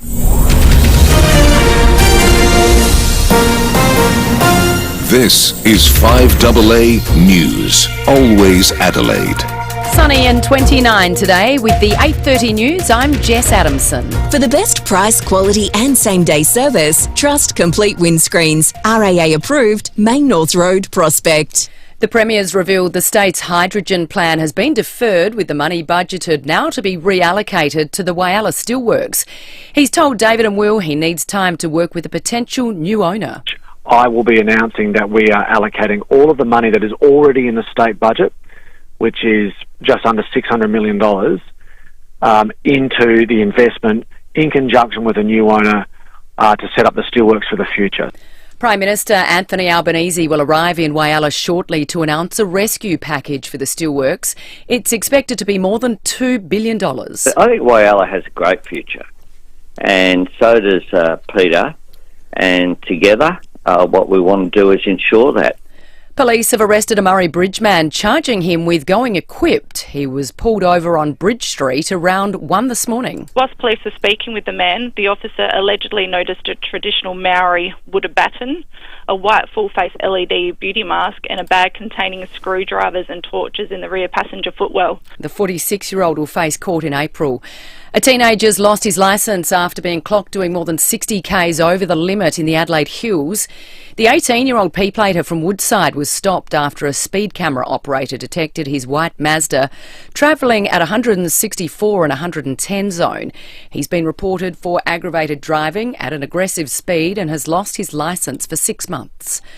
Australia's domestic spy agency has set up specialist teams to fight foreign interference in the lead-up to the federal election, due sometime before mid-May. ASIO boss Mike Burgess has delivered his annual threat assessment in Canberra, warning security risks will only escalate over coming years. He says his agency is well prepared for the upcoming vote. If a foreign regime tries to meddle in the election by pressuring diaspora groups, directing foreign language newspapers, spreading disinformation on social media, or using any other tactics sometimes seen overseas, we will know and we will act. 3 Chinese Navy ships have come as close as 150 nautical miles from Sydney, the furthest south they've been spotted in Australia without being on an official visit. Although it's understood no international laws have been broken at this stage, the frigate, cruiser and replenishment vessel are being shadowed by the Australian Navy after appearing off Queensland a few days ago. Aussie researchers have discovered a key driver of prostate cancer, which could lead to a new generation of targeted treatments and drugs. Gabrielle Hodson has more. A study by a team from the Monash Institute of Pharmaceutical Sciences and the Walter and Eliza Hall Institute has found prostate cancer is linked to a molecule called PSKHI, which can be switched on or off. By interacting with certain proteins on the surface of a cell, it can trigger a chain reaction leading to tumours. Researchers have told News Corp the new knowledge could be used to come up with better targeted therapies and open the door to developing new drugs without side effects such as diabetes, bone thinning and sexual dysfunction. They believe their work could also be applied to other cancers. Now turning to 5AA Sport. Call Gliderol now. Order a new door with operator before the end of February and receive 2 extra handsets. Hello again, Tommy Wren. And to you as well, Jess. Footy first, and ruckman Riley O'Brien is among 4 new life members at the Adelaide Football Club. He was inducted at the Crows season launch last night. 2 Melbourne-based volunteers and a long-time staff member also honoured. Meantime, Port Adelaide has re-signed major sponsor MG Motors Australia for a further 3 years. To cricket, South Australia will be hoping to ram home its advantage on day 3 of its Sheffield Shield clash against Tasmania at Adelaide Oval. The home side will resume at 6 for 272, giving them a lead of 264 runs. Jason Sanger led the way in the second dig with 75, and he says he's hoping conditions will deteriorate as the match wears on. Hopefully it's a wicket that can deteriorate more, become more drier and break up for Lloyd and Benny to go to work. But, Doggy got 6 from the first innings as well. To soccer, Manchester City's been knocked out of the European Champions League after being belted by defending champions Real Madrid 3-1. Kylian Mbappe was the star with a hat-trick for the home side. Mbappe, it's opened up! 3 for Mbappe, 3 for Real Madrid.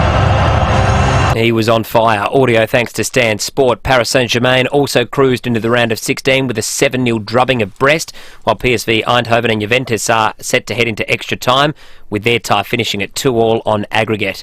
Meantime, in the English Premier League, Aston Villa and Liverpool have played out a 2-2 draw. And that's the 5AA Sport. Thanks, Tom. Now checking 5AA traffic. Thinking about selling your commercial property? Need advice? Talk to the experts at RWC Adelaide. Visit rwcadelaide.com. Some crashes to watch out for on your way into work this morning in Glenside, Windsor Road near Portrush Road, in Keswick, South Road near Richmond Road, and in Ottaway, Grand Junction Road near Bryans Road. Also got a burst water main in Gillis Plains this morning, North East Road near Lowen Street.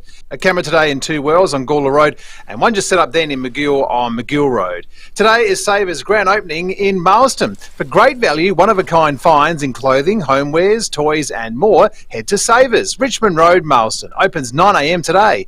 Adelaide's most accurate traffic on 5AA.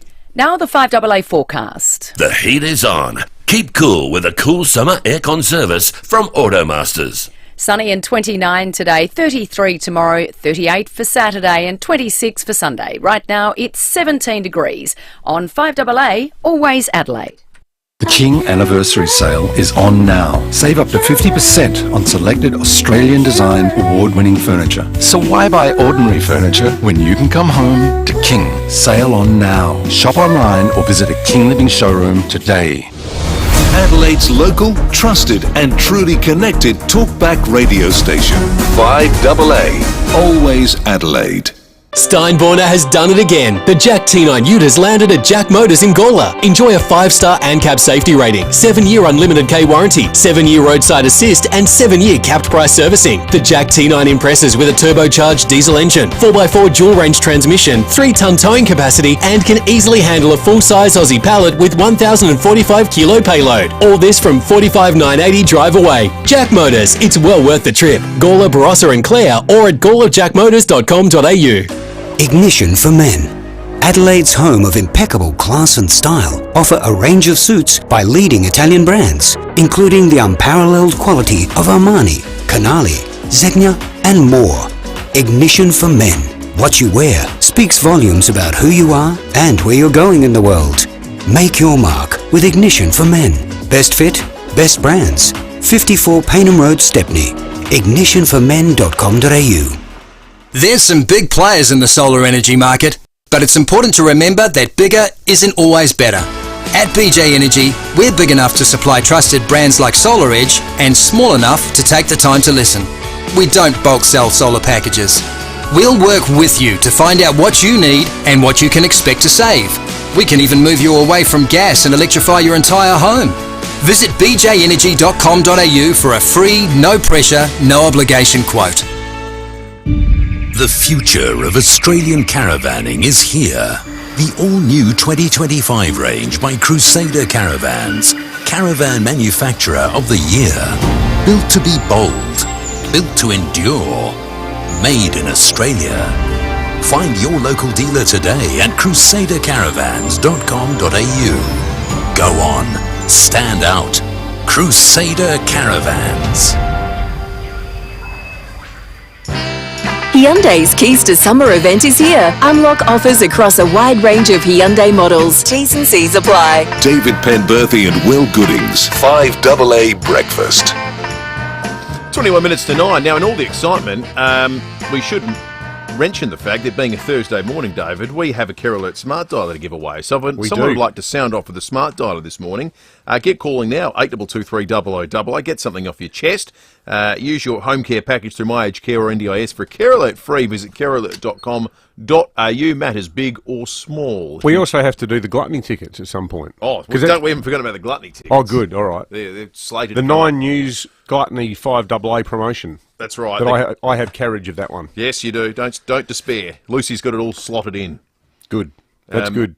Now, we also have slotted in a chat with the Police Commissioner, who joins us right now in the 5AA Breakfast studio. Commissioner, good morning to you. Good morning, Will. Morning, David. I must admit, Commissioner, we've got a bit of hard news exhaustion this morning. Yeah. We've had the Premier on, the Prime Minister on. Let's lighten it up. Yeah, let's talk about crime and disorder. Yeah, that's right. We should keep the conversations we've been having off here about our favourite Steve Martin movies instead. What's going on in the world of crime? What's big at the moment? Well... All right, that's an open bucket. What's big in crime? Everything's okay. Yeah. Right. Yeah, we're still very lucky to live in Adelaide and be South Australians. Everyone has their challenges from time to time with different crime issues, but we're still in a good spot. Probably the biggest thing that's happened in the last couple of weeks since we spoke to you was the merging of the task forces and the creation of the freeing up of people who might have been behind desks before, getting them out in the front line. Is that all sort of being implemented? Absolutely, we're full speed ahead on that. So over the last few months, we've identified positions through the rationalisation of some of our very small police stations that we had vacant for some time. So we've sort of consolidated those positions. The government have funded us for extra civilians, so we can push police officers out of back office roles onto frontline. And that's given us over 70 positions that we're able to recreate in frontline roles. So about 27 of those are going into country local service areas, looking at volume crime and giving extra support for domestic violence investigations. But we also have made permanent 2 temporary task forces that we've had running, Operation Mandrake and Operation Meld, that are looking at youth crime and youth gangs and street gangs. So that's going to be a permanent workforce now of people who are selected to go in there, so we can build up that knowledge base, stop that rotation of staff through that temporary operation, and stop the metropolitan districts having to provide people to that operation. So, we've got more people on the front line as a result of this. What more can you do to stop youth crime? Because the perception of me, just as a layperson, is we don't have a problem arresting the people that are doing the wrong thing. And in fact, from the police we speak to, and I think you've alluded to this in the past, we generally know if it's happened in a certain area, some of the people that might be involved, because you guys are right across who's doing the crimes, but you keep arresting the same person. So can actually anything be improved from your point of view? Well, it is a challenge. We know that 10% of the youth offenders are responsible for over 50% of reported crime involving young people. But we do have the Young Offenders Act, which stipulates that we have to do everything we possibly can to keep young offenders out of the criminal justice system, which is why we have family conferences, we have cautions. So we're trying to divert kids away from being in custody.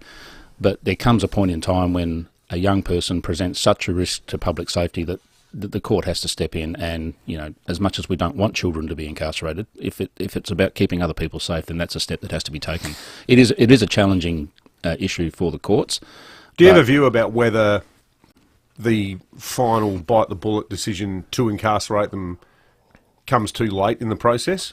That's a hard question to answer, but I do think we see lots of examples where we have young people who commit violent offences that create fear in the community, getting a lot of second chances. Significant criminal histories, and they're still out and about. And I think the question has to be asked as to whether some of those repeat offender young children, there needs to be a different approach to just continually letting them go through the system without doing something that prevents them from committing crime. Actually, part of the problem though that because I know this sort of, if we wanted to get all tabloid about it, was just lock them all up, and we get texts along those lines. But is locking them up a sort of double-edged sword insofar as a lot of them end up meeting other more seasoned crims and come out and return straight to their wicked ways? And that's a genuine consequence of incarcerating young people. you're disenfranchising them from the community, you're disconnecting them from, and I suppose you have to be realistic. A lot of these young people don't have strong family supports. Well, I wondered when you said the family conference thing, who's going to be there Well, for it a lot of the time? I suppose we've got to remember that, like I said, there's a very small minority of young people, what we call recidivist offenders. Most young people who commit crime are dealt with through the family conferencing process or the cautioning process, and that's enough to divert them back, to keep them away from doing anything wrong ever again. That's the vast majority of kids. So when we talk about taking a tougher approach with young people, you've got to remember that the system works pretty well for most young people. Lots of kids make mistakes, and they should have the opportunity to learn from that mistake. So you don't want to sort of smash everyone with a sledgehammer just because you want to get tough on crime. I think there'll be consequences from that aren't good for our community and good for young people who deserve a second chance. It's about how many second chances you get.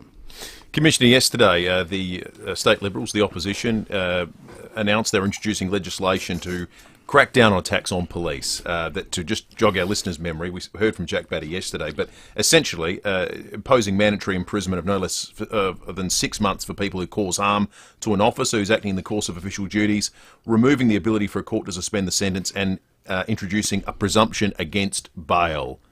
Do you welcome that? I think it needs to be the subject of some debate. Excuse me. And I've said this before. Look, I'm all for making sure that people who assault police officers receive the consequences that they should receive as a result of their actions. But once again, there's a continuum of activities or behaviours that would constitute an assault against a police officer.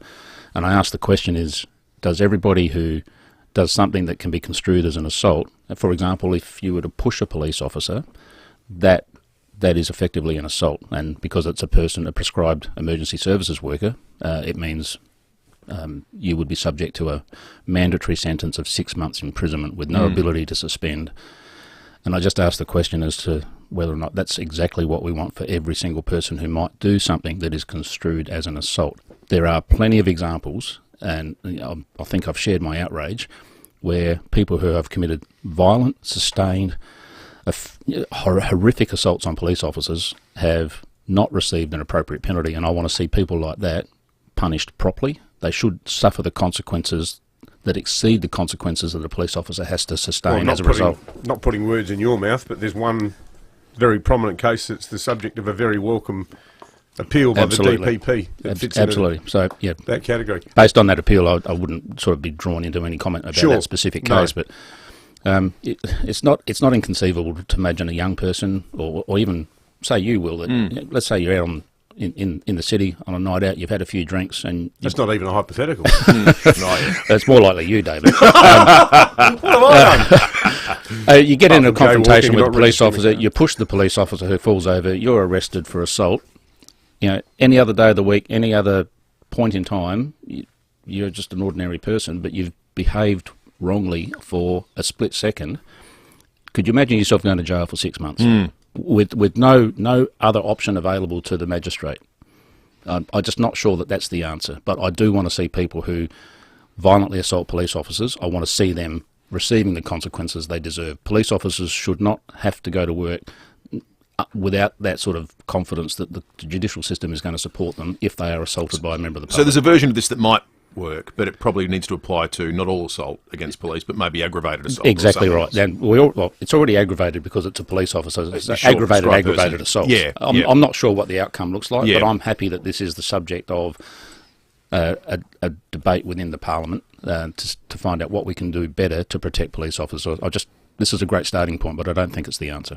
Can I ask you a left field question, Commissioner? When towns like FIVEAA are doing it as tough as they have been for so long, and you've got all this uncertainty and you've got stress and people losing their jobs, being short on cash, is it something that when you're talking to the police command in a town like FIVEAA, is that something that factors into your thinking about how you police and maintain order and deal with people? It can have an impact on a community, particularly if people are losing their jobs, they're under stress.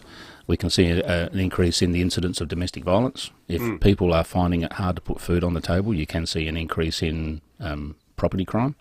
But our philosophy within the South Australia Police is to work as a part of the community and to understand what a community is going through and make sure that our policing response to any activities in that are proportionate and take into account what's occurring within a community. But that doesn't give people licence to commit crime.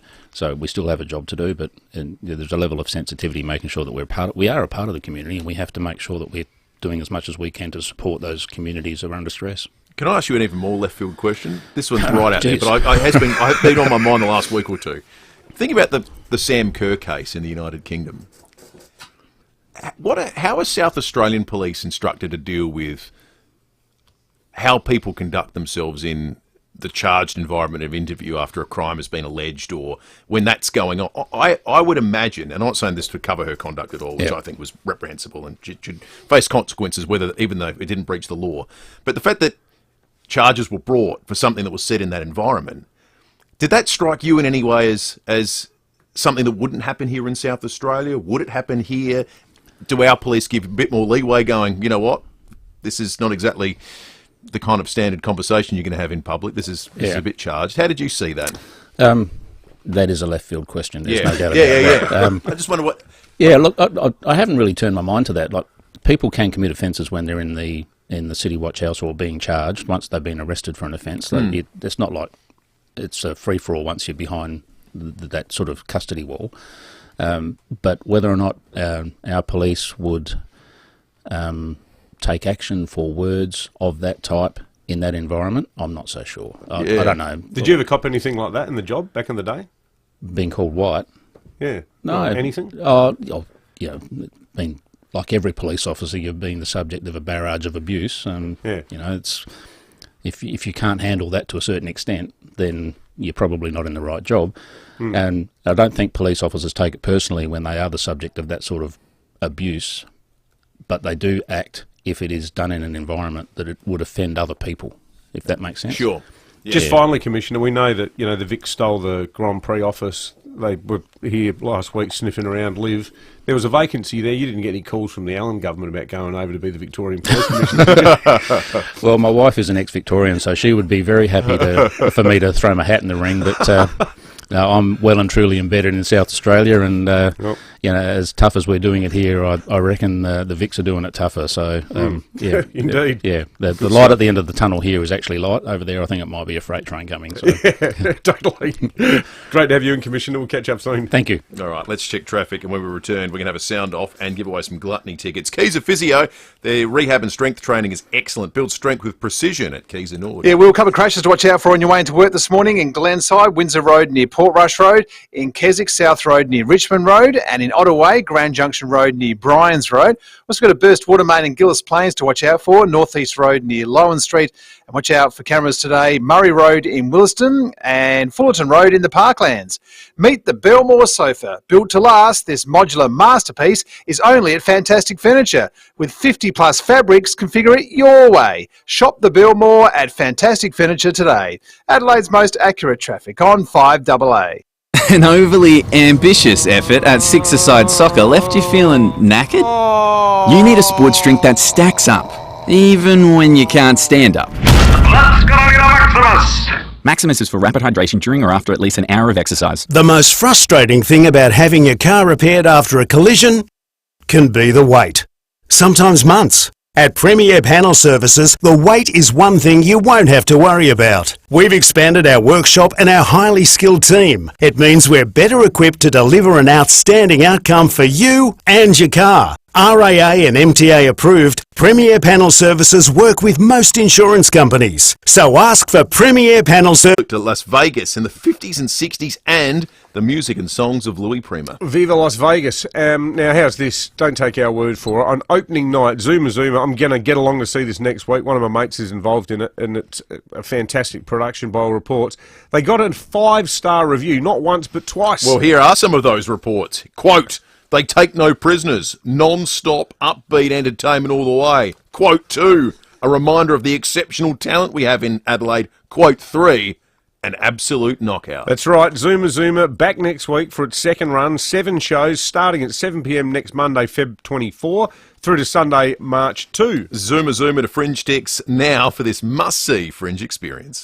Hyundai's Keys to Summer event is here. Unlock offers across a wide range of Hyundai models. T's and C's apply. David Penberthy and Will Goodings, 5AA Breakfast.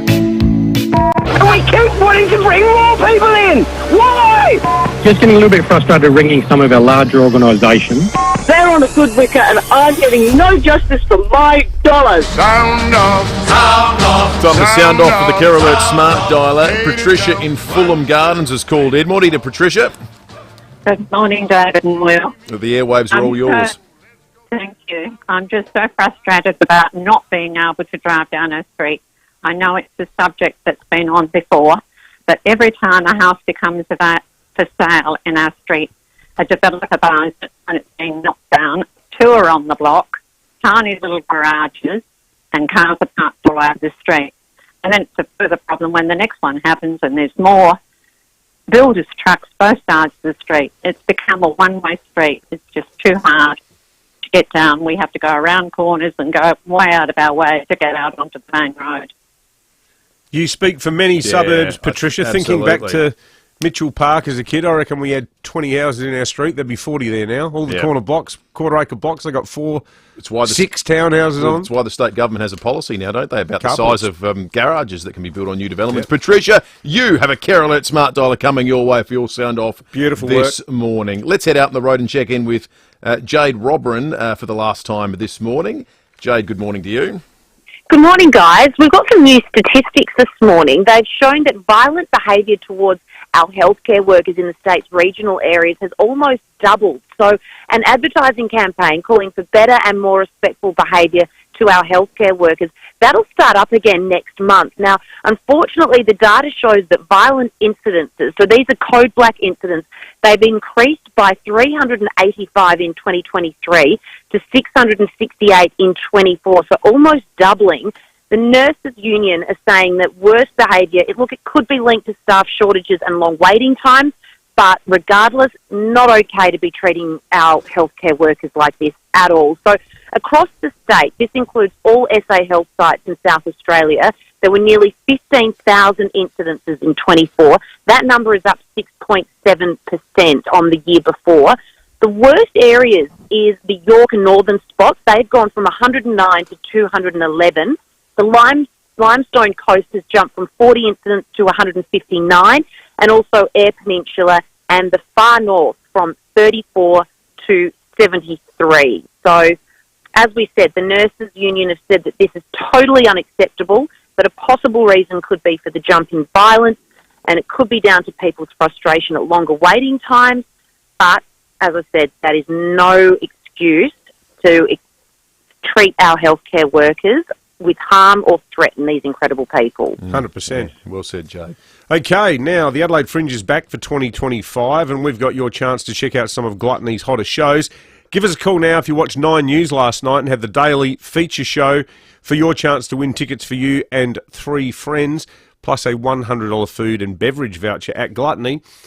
Jump on the lines, folks, 8223 300 It's all thanks to us at 5AA, the good people at 9 News, and Gluttony in Rymel Park, home of the biggest shows this Fringe. Tickets from gluttony.net.au. Hey, we should say, I reckon we've broken the record today for the number of texts that we've have had. So many about GFG, so many different opinions, and we just have to apologise because we've had such a packed dance card news-wise that we just haven't been able to get to them all, but we always appreciate them. We read them. I often read them after the show. We might actually read some out tomorrow. We've got Marion on the line from Glengarry. Marion, what was the name of the show? On Faith on Kirk. Très bien. Athlete on circuit was. You were getting along to it, Marion. Congratulations to you, Marion. Gluttony. Good stuff. We're out of time. Graham Goodings is taking over, and we'll be back tomorrow morning from 6. Now at